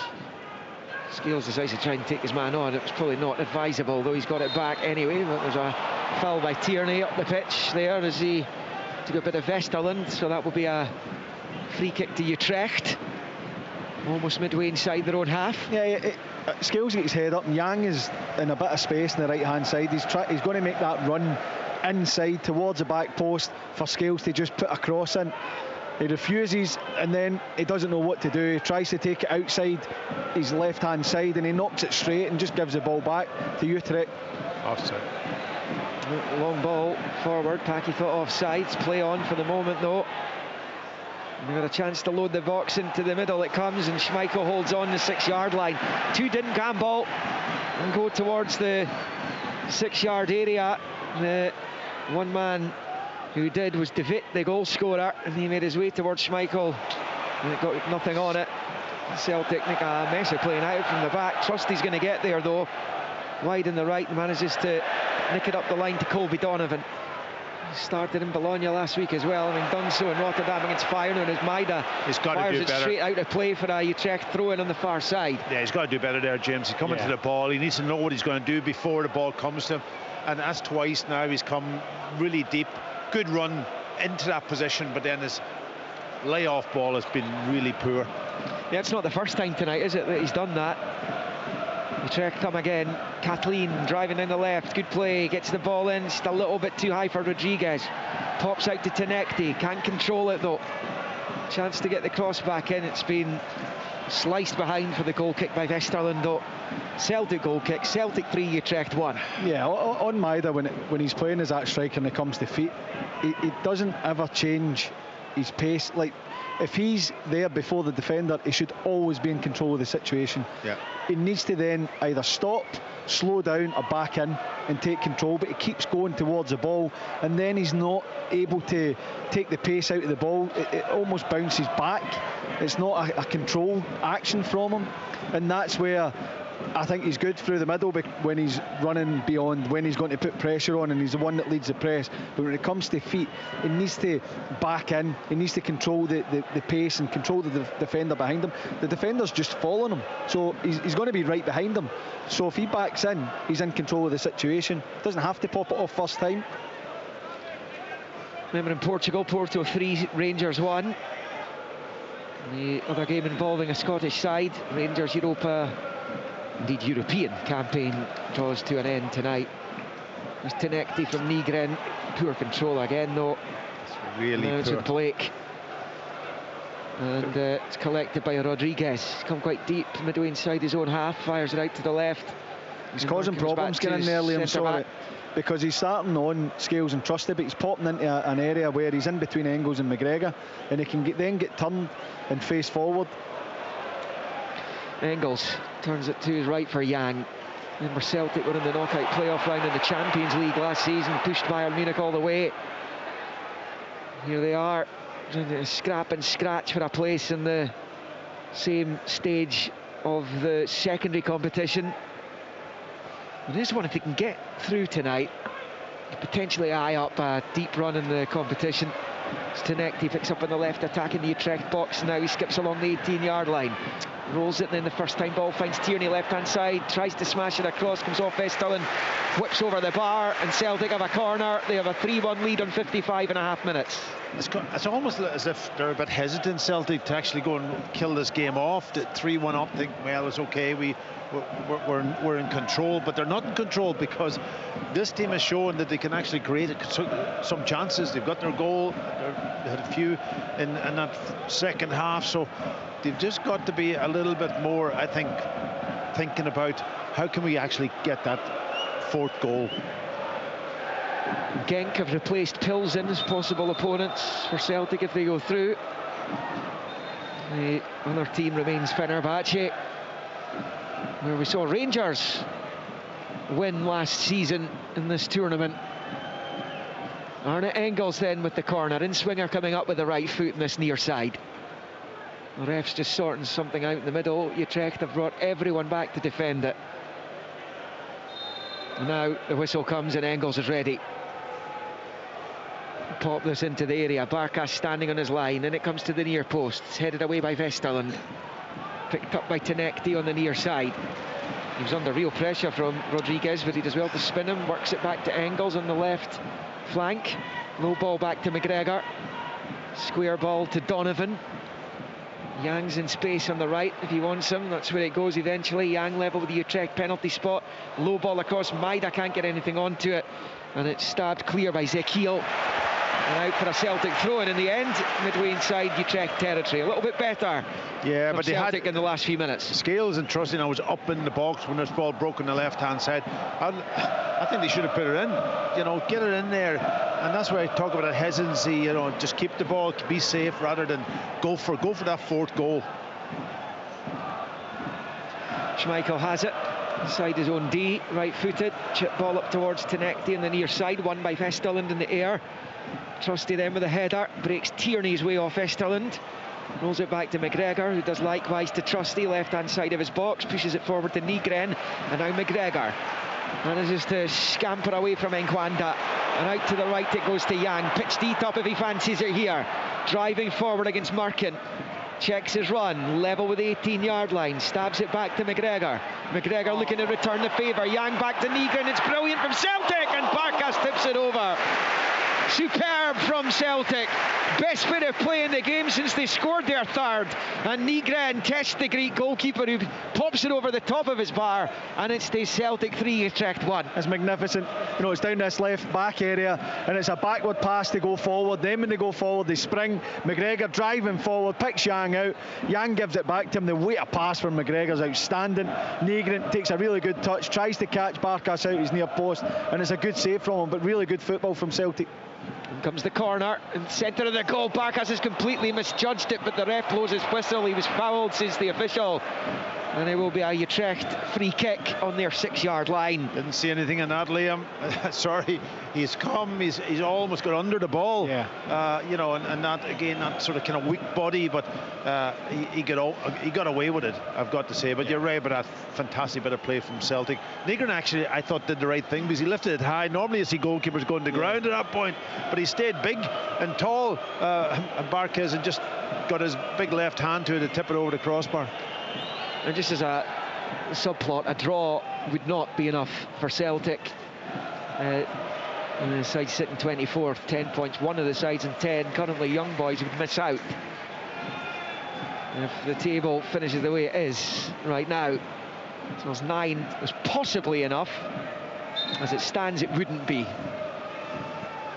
It would need to be 10, and even that is in Young Boys' case, isn't going to happen. He's back with Barkas. It's outside the 6-yard box, ticking towards the hour mark here. And a double change coming up for Utrecht in just a moment, as they need to try and shake some life into the team. Their head coach Ron Jans down there is going to make the double switch. Trusty's towed that high into the north stand on the far side. Didn't look comfortable at all there. So Rodriguez is going to come off, and so too is Markin. And they're going to bring on Chan Bozdogan. number 8, and the other man coming on, Soufiane El Karanawi. So that's the changes for Utrecht, in the hope that they can force the issue here. Celtic still leading by 3-1. It's been a better spell though, Pat, from Celtic as we just go beyond the hour mark here. Yeah, just a little bit more intensity to their game and getting after them and don't allow, and there they are. Yeah, loose one from Utrecht in the midfield, but Engels' ball's woeful. It's a shocking ball. You know, he picks it up. He didn't even have to pass it. He just drives on with the ball and commit them, and he just gives the ball straight back to Utrecht. So I think they've given a corner away, but that was poor play when they just had them maybe in a situation where they could go in and really attack them. It's poor, but the reaction's excellent because they force a corner. Van der Hearn he can't go back to Barkas. He can't do anything. He's facing the touchline. Celtic corner, which comes into the box, headed away, breaks to Donovan, rolls it with the left foot to Yang, wide on the right. Just looked like it would open up to attack him down the far side, hit the byline, but he spun 180 degrees. His pass is given away though. Poor ball.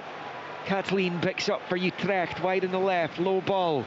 Infield comes to Zekiel, and he's got it forward. Opportunity here. It's a long ranger, which goes in. They're back to within one. An astonishing goal. Adrian Blake scored it, but once again, Schmeichel's made an absolute hash of it from distance. Utrecht are back to within one goal, and suddenly Celtic's hopes of going through are under all kinds of duress now. Celtic 3, Utrecht 2. There's still 28 of the 90 to play. How on earth have they found themselves in this position? That was great play by Utrecht, I've got to say. Ball into Catlin, laid off, first time, build the game then through the midfield, and as soon as that ball's played, you're saying he's going to have a shot here. And what was it, about maybe 25 yards out? He struck it, and yeah, it's low down to the left-hand side of Schmeichel, and just couldn't get to it. And yeah, I'd like to see it again. I'd like to see it again. There. I think that his reactions didn't look like they were great. I mean, it's difficult. We can't see the exact angle or how close it was to the corner. There's no getting away from it. It's good play from Utrecht. You have to say the first touch is outstanding. With the outside the right foot, take it into his path, and the strike's good. But Celtic had the ball in a good area. They give it away, and Utrecht managed to break on them.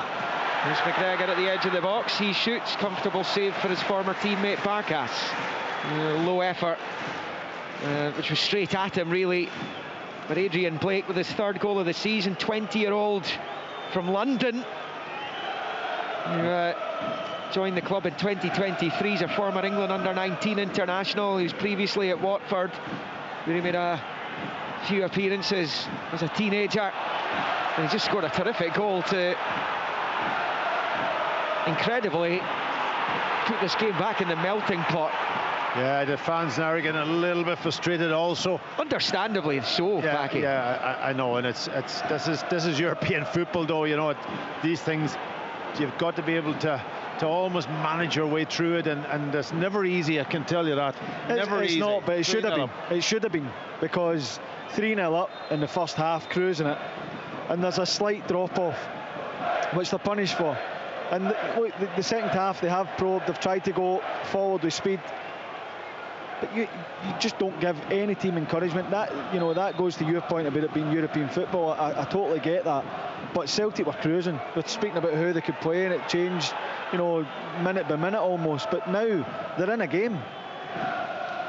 Absolutely in the game. Yeah, it's Fenerbahce here, Panathinaikos right now, if you're bothering with that. But suddenly our focus has to return 100% to proceedings on the pitch here. Celtic are in danger as Nygren gets it from Scales. He slides, he wins it, he's got it left hand side of the box, looking for space, crowded out, passes it back out wide to Tierney, tries to smash it across. He's going to have to settle for the corner. It comes back off Vesterland on this near side. That was a superb ball by Scales, picking out a pass from Nygren down the side of the defender, and really Nygren, I think, did okay. He kept a hold of the ball, set it up. They've got their corner from it, which Engels will take. Looks like James Forrest and one other will be coming on for Celtic shortly. Engels will take the corner. 65 in the clock, 3-2 Celtic. And it comes from Engels, a good one! And headed home by Trusty! Brilliant header! The corner from Engels was on point! And Celtic restore a 2-goal cushion here after Utrecht were threatening to make this a game again. It is Celtic 4, Utrecht 2. What a cross it is from Arne Engels. The corner is whipped in with pace. It's low, it's flat, it's right in the centre of the 6-yard box, and Trusty timing the run. Excellent. Little glancing header right into the top corner. It's a magnificent goal. In fact, I was speaking a minute ago about Scales playing the pass for Negrin, making the run beyond from midfield, and that hasn't happened often enough for Celtic. That's where they can cause problems. Negrin gets himself into the box, Utrecht then panic, they manage to get the corner, and the goal is just magnificent. The delivery from Engels is outstanding. Scored his first European goal for the club last week in Bologna, did Austin Trusty. Didn't have to wait too long for his second, though Utrecht have a corner up the other end for a slide challenge, and Kathleen there by Engels, who set up Trusty for that crucial goal that makes it 4-2. And as the Celtic supporters enjoying their evening a little bit more again, and it came at a brilliant time, because if they're left stewing on the fact they're back to within one, and they could get back to within one with this corner right enough. There's more in this game. Oh yeah, you would think so. Come. In comes the corner then. Oh my God. Celtic haven't dealt with it at all. Well, McGregor bundles it behind, but the ref spotted a Utrecht handball, and that will be a free kick to Celtic inside their own box. So James Forrest and Kelechi Iheanacho are going to come on. Maida, who's had a pretty quiet evening all told, is coming off. And so too is Tenekte. So Forrest and Iheanacho, who returns after his botched return from injury in that League Cup semi-final. It was a League Cup final, wasn't it, against St Mirren? Yeah. So having an injury in Sturm Graz here, so a couple of stop-starts to Iheanacho's Celtic career. But we know what he can do. If they can get him fit and roaring, then there's every chance he could become a very important player for them in the title race, and indeed in Europe, assuming they can now get the job done. Well, hope that he avoids injury. That's the only thing that you're looking at. Iheanacho, he's got the quality, there's no question. What is he Tell you what, he'll get a hold of the ball. There you go. Well, he won't get a hold of the ball. I'm still astonished that so many teams play it short from the back when they give it away so often in the dangerous areas, the most dangerous area. Celtic were threatening to do that again there as Van der Hoorn goes back to Barkas up the other end. Long ball comes off the head of Engels, drops into the midfield, little cushion header, and then it's rolled back to Van der Hoorn. Well, the reason they do it is to draw the press. Yeah, I know, but the pass is right into Iheanacho, the control isn't. But that's the problem. You see it, so many examples of it, and teams give away possession. That's when they try. That's when they try to play extra pass, or they try to play through people when they shouldn't do it, when the space is higher up the pitch. But I get your point as well, Liam, that you don't need to play the pass because the press is already on. You can go direct into Iheanacho. I mean, ultimately he should control the ball. He should be able to get a hold of that. He tries to pop it off first time with his chest and pop it to his right hand side, and it goes straight, and then they don't win the ball. Right, so Utrecht have come up the pitch and won a corner over on the far side. Celtic 4, Utrecht 2. Just over 20 of the 90 to play. They just can't kill Utrecht off, can they? You know, it's to be fair to them, they kept going, playing the game, playing their normal game. They've lost 4 goals, another team would die, but no, they're still going, and Celtic need to defend. Outswinging corner, left-footed into the Celtic box, flicked away by Trusty, an opportunity at the 18-yard line, but the effort with the right foot sliced by Zakil over the bar, and it will stay 4-2 to Celtic if Trusty down momentarily. New name in the mix, Liam. Is it? Panathinaikos. Oh no, I've already done that. Oh, you were sitting there. I think it came just before or just after Utrecht. Oh, that's made when it we were stopping talking about it, wasn't it? That's exactly right. The goal advantage is back. So I did mention it, and it's Fenerbahce or Panathinaikos right now. And another side, Rangers, knocked out of Champions League qualifying before going out themselves, as Celtic did in the playoffs. Here's Tierney galloping across the halfway line, rolling it to Yang on the left. Attacking the Utrecht box, left angle of it, stabs it there to Tierney, comes back towards Yanks, not a great touch, and it's allowed Vesterland to clear out to this near side where Utrecht's second goal scorer Blake rolls it back to Van der Hoorn, who clears first time. Trusty gets his head onto it, then it bounces between two Utrecht players, and eventually it settles at Ngwanda. Takes it out to this near side under pressure from Tierney. Blake, a nice little shuffle there. He's looked decent tonight. I know he scored, and it's easy to point that out, but generally speaking, he looks a confident young player, does Blake, as Utrecht come down the left. It's a really poor ball across the face of the Celtic 6-yard box, and it sails out on this main stand side for a throw into the hosts, who lead 4-2. And remember, Porto 3, Rangers 1 elsewhere in the Europa League on match day 8. And there's a busy old weekend coming up. James involved in the coverage on BBC Scotland tomorrow on the TV. St Johnstone against Partick Thistle, top of the table tussle in the Championship. 7:45 kick-off, on air at 7:30. Saturday, 3 o'clocks in the Premiership. Kilmarnock, Aberdeen, Livingston, Motherwell, St Mirren, Dundee. Dundee United Hearts is an 8 o'clock kick-off at Tannadice. Sunday it's Hibernian Rangers, 2 p.m. at Easter Road. Celtic Falkirk right here, 3 o'clock. All live in Sports Sound, highlights in Sports Scene. Celtic come forward with Iheanacho. Rolls it square to Forrest on the right, back to Engels. Dink ball out to Yang, he's going to keep it in play, level with the Utrecht penalty spot. Looking for an option in green and white, comes back to Tierney, who rolls it back with the left foot to McGregor. Square ball to Scales, square to Trusty. And then out to the right for Forrest. First time into Engels. Out to the far side to Donovan, then to Engels. Donovan still an option on the touchline. Swings the right boot at it, gets the cross in, it's only half away. Forrest has it, back to the edge of the area for Tierney.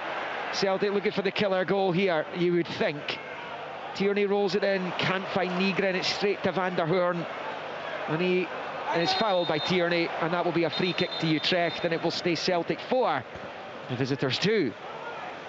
Yeah, just looking for that perfect pass. Celtic out on the left-hand side, 5 passes later they're in the same position but on the right-hand side, and then Tierney tries to force it when it comes back to him, and that is, look, they're in control of the game with the scoreline, but that is, you know, a trap that you can get stuck in, and then when you then overcommit the bodies, it leaves the gaps. If Utrecht win it back to go and counter. It is back with Barkas, plays it short outside his box to Van der Hoorn, side football into the midfield, which is flashed out to this near side by Zekiel to Blake. I don't like seeing Liam Scales getting dragged way into midfield and leaving a huge space alongside, you know, Trusty there. It's up the far side touchline where Donovan gets onto it for Celtic and clears it. And it comes all the way through to Van der Hoorn. Celtic, as it stands, heading through to the knockout playoff round, which is the old last 32. The top 8 in the Europa League phase go straight through to the last 16. As McGregor picks up and squares it to Scales. Now it's with Yang. Back to Scales, who turns it to Trusty. And out to the right there for Donovan.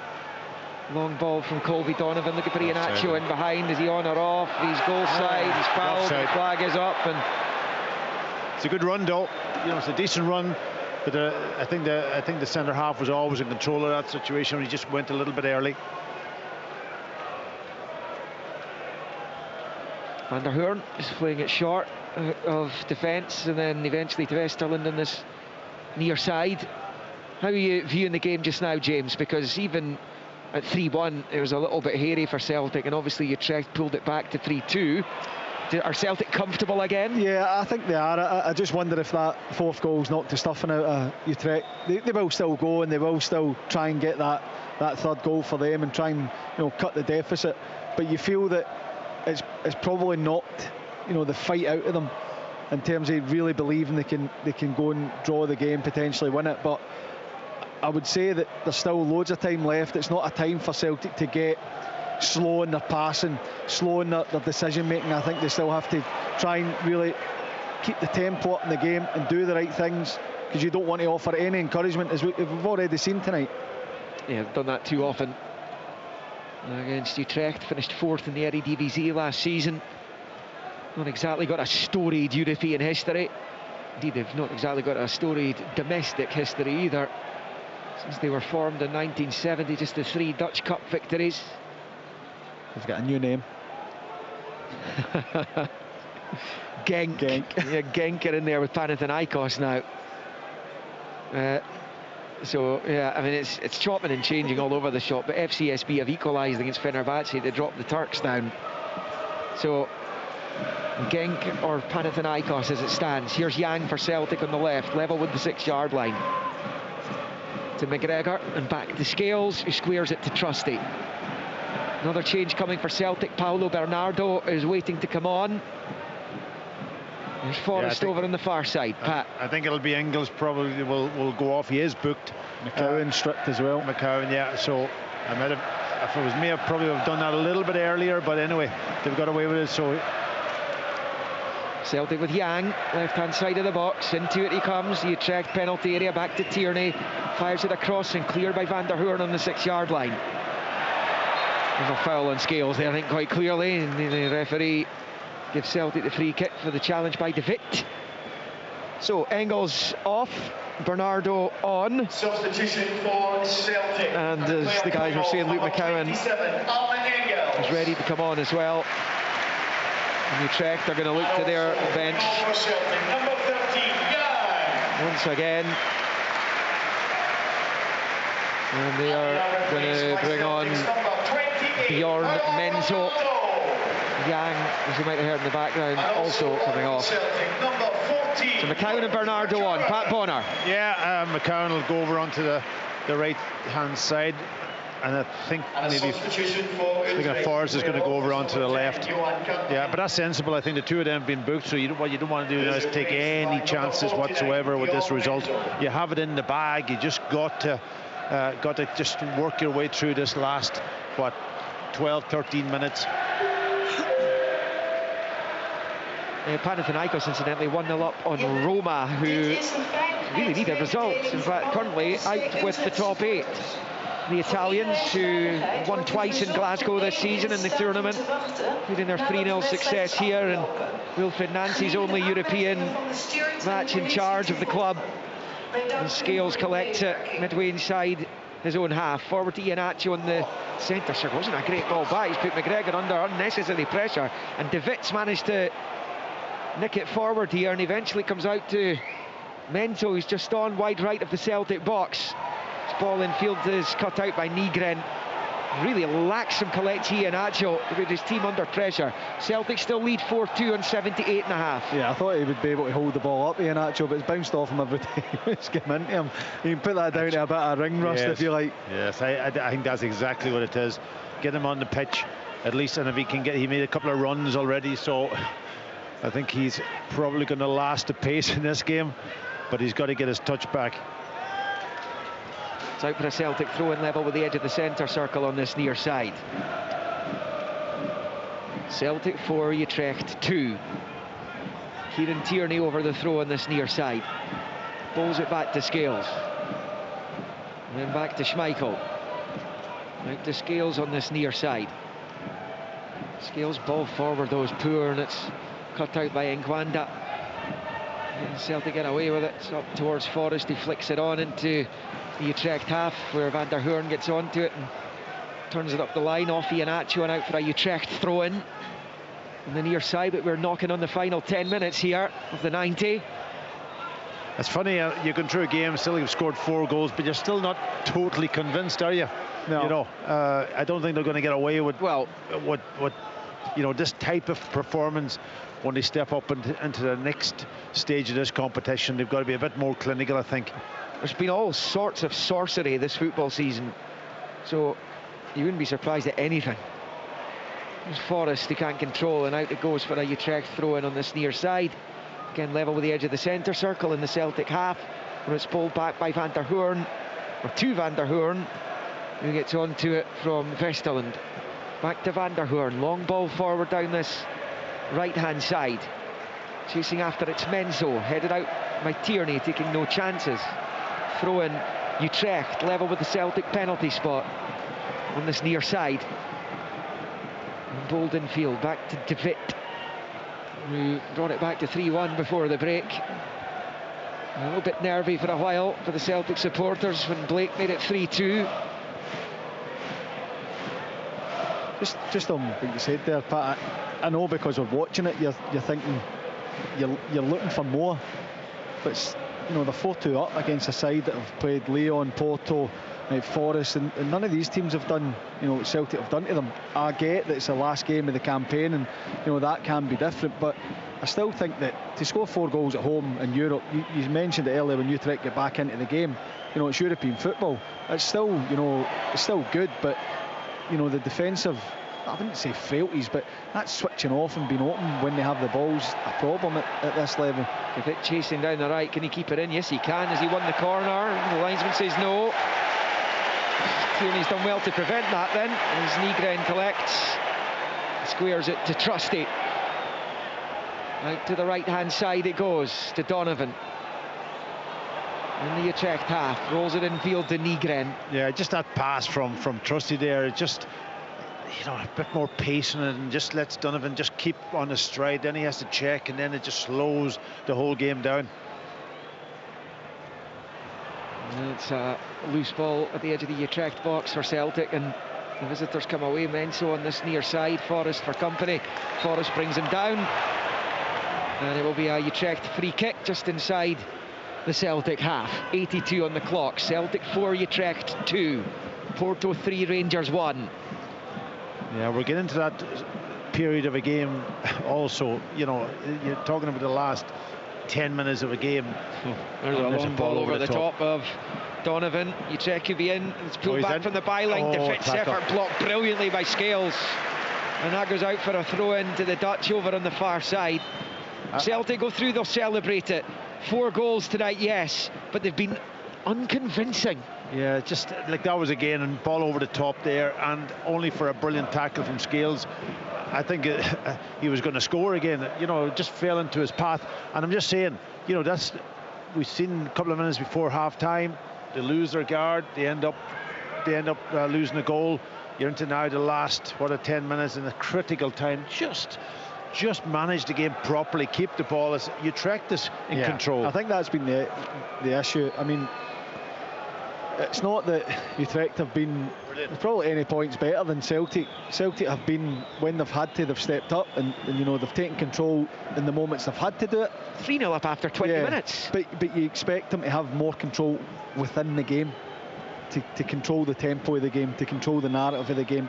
And they've looked, you know, they've worked it well up and around the box, maybe tried to play that extra pass or waiting for that perfect opportunity. And it's allowed Utrecht to get a little foothold in the game and look dangerous from the counters. I think overall, look, Celtic scored 4 goals at home in a game where they knew what they had to do before they came into it. And it's all about the win. Of course it is. And they've got a corner here down the right. But when you score 4 goals in a European game, it's because of what we've watched. Obviously, it's not blown Utrecht away for 90 minutes, but they're well worth their lead. Double change coming for Utrecht to be their last. Yeah, the other thing with this is that, you know, keeps the momentum going for Martin O'Neill. You know, they won the game, they go on to the next one, and they keep winning, you know, and they don't lose. That's a critical factor. Celtic corner over on the right-hand side. It'll be McCowan to take this one. And it comes, it's headed away by De Witt, breaks to McGregor, controls in the chest, back out to McCowan. It's the crossing towards the back post, as Barca's scrambling and he gets a little touch onto it. And Trusty sees it behind for another corner on this near side.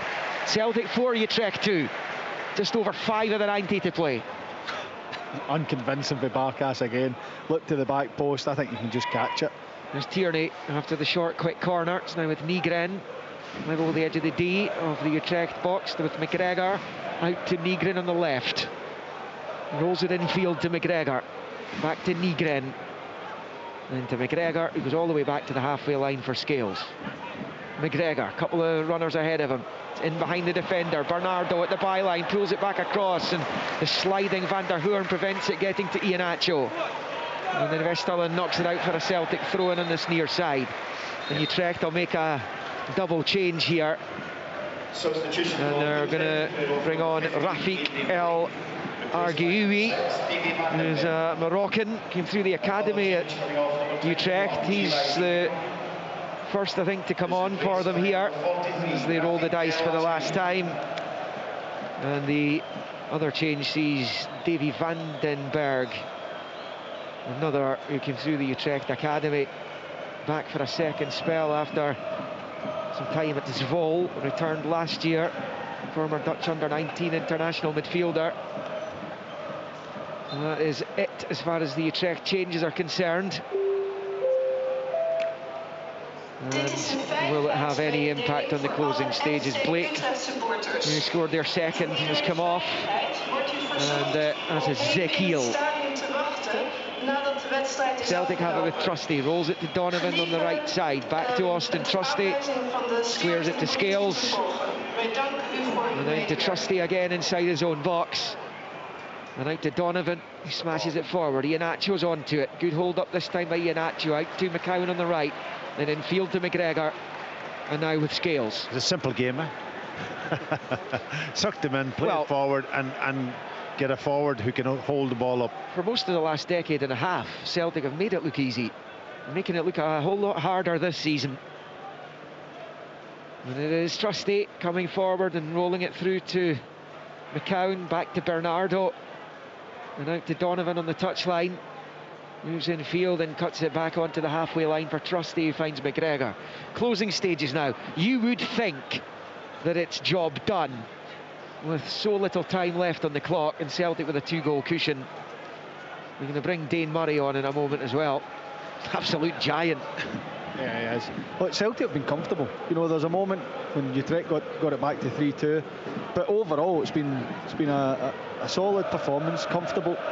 Yeah, from Celtic. The goal, James, from Trusty came in right time. It wasn't, they weren't hanging on like this now in the goal, which would be very nervous, but they got the goal, they got that fourth goal, which is critical. Closing stages here on Sportsound and BBC Radio Scotland Extra and digital online at bbc.co.uk/sportscotland. And there are things changing in the table. James, a fairly spectacular change. 2 new possible opponents, one of which Martin O'Neill's former club where he won 2 European Cups, Nottingham Forest and Victoria Pilsen, as possible opponents in tomorrow's draw. Well, that'd be quite the... I mean, some things are written in the stars. Yeah, they are, but still time for that to change as we Of course. Of course, it's also the year that they lost John Robertson. It won't be quite the match-up should that happen. Anyway, there's still time to play in this one and those other matches taking place tonight as we go into the final 90 seconds of the 90 minutes. Celtic 4, Utrecht 2. On this near side, it's Rasab Vandenberg, who rolls it back to Nkwanda. Square ball to the left. Utrecht fans are making a noise again, as they have done most of the night. They're enjoying their trip across the water to Glasgow. Knocked out of the Dutch Cup, out of the Europa League before this one got underway. And I think they're 7 or 8 points behind. I don't know how many times they've been in Europe, though. Pardon? I don't know how many times Utrecht would have been in Europe, so the fans should enjoy it. You know, even though they're not getting the results. There's Nygren, rolls it along the 18-yard line. Bernardo takes a touch, chops back onto the left, shoots, blocked. Still alive for Celtic, in the box with McCowan, can't get there, and it's knocked away there by Vestergaard over on the Vesterland over on the far side. And kept in play by Donovan, who plays it short to McGregor. Still Dane Murray waits to come on down below us. He'll need another warm-up, he's been there for ages. He has that. Utrecht playing their 65th European match. Come on now. This evening, as that ball comes through to Barkas. Hasn't gone out. Maybe Barkas might kick it out for him. Well, he's rolled it to his right for Van der Hoorn. They've only won 22 of their 64 European matches coming into this one. Utrecht, and it's their first season in Europe for 6 years. Hence, Packy saying that the fans are enjoying themselves. We go into the first of 3 minutes here at the end of the match. Celtic 3 minutes away from the knockouts. Number 8, Benjamin Nygren. And it's now Ferencváros and Nottingham Forest who it would be Pilsen have been knocked out of that particular bracket as Menzo comes down the right for Utrecht, level with the 6-yard line, pulls it back, he's offside anyway, free kick Celtic. And Celtic, as Dane Murray comes on, Pat Bonner, to replace Kieran Tierney, are going through yes, the Europa they're League. going through now, so the nerves are gone. I think the fans are relaxed. And Ferencváros, Robbie Keane, manager. Yeah, another story there. Already played Rangers in this season's tournament. Closing stages of the matches, it is Ferencváros or Nottingham Forest for Celtic as it stands. In the closing stages of the matchday 8 games. Back to Pilsen. Number 47, Dane Murray. Pilsen Red It's changed Star. against Pilsener Red Star now. Goodness. Loads of late goals. Wow. Loads of late goals going in. No, it's Forest or Pilsen now. Right, okay, I think we'll maybe just leave it until full time, will we? It's quite a good game, this. It's enjoyable trying to watch a game of football, keep an eye on all that as well, but Schmeichel launches it forward with the free kick in second half stoppage time. Minute and a half of the 3 have been played. Celtic are all but through, and they would have absolutely taken that at certain points in this European campaign. There's been some really positive results. The draw in Belgrade, they've always had a problem on the road for whatever reason, even under O'Neill during his 5 years here. Draw in Belgrade, the win in Rotterdam against Feyenoord, 2-0 up in Bologna, still came away with a point a week ago. And it's those results, the Rotterdam, the away results, effectively have done the heavy lifting in this section for Celtic.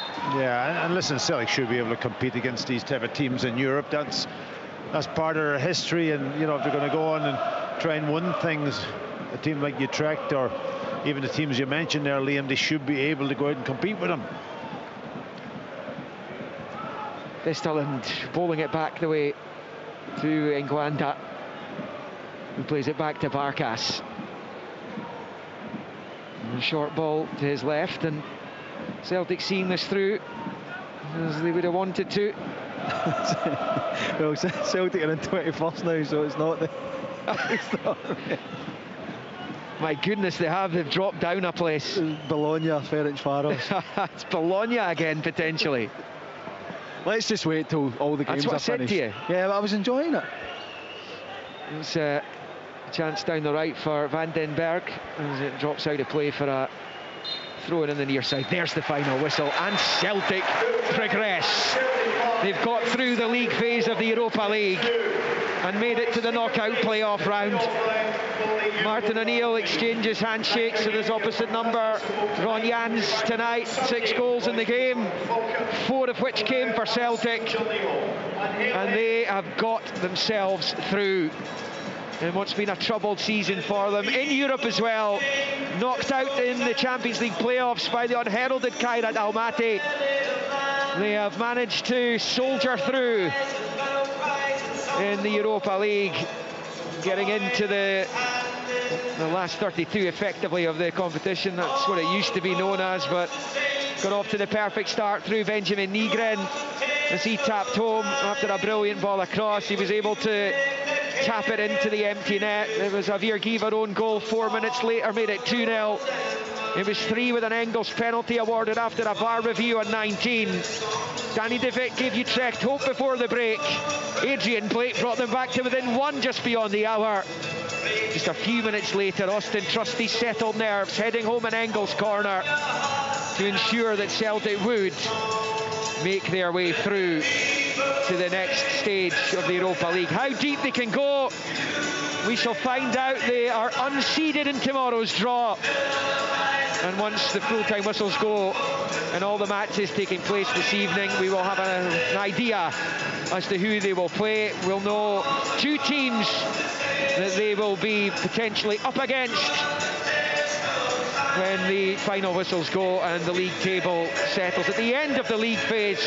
What's been a roller coaster season for the Celtic supporters, perhaps this will breathe new life into their campaign and into their domestic challenge, as well as what could yet happen on the continent, because Celtic have at least 2 more European matches to play this season after it finished here at Celtic Park. Celtic 4, Utrecht 2.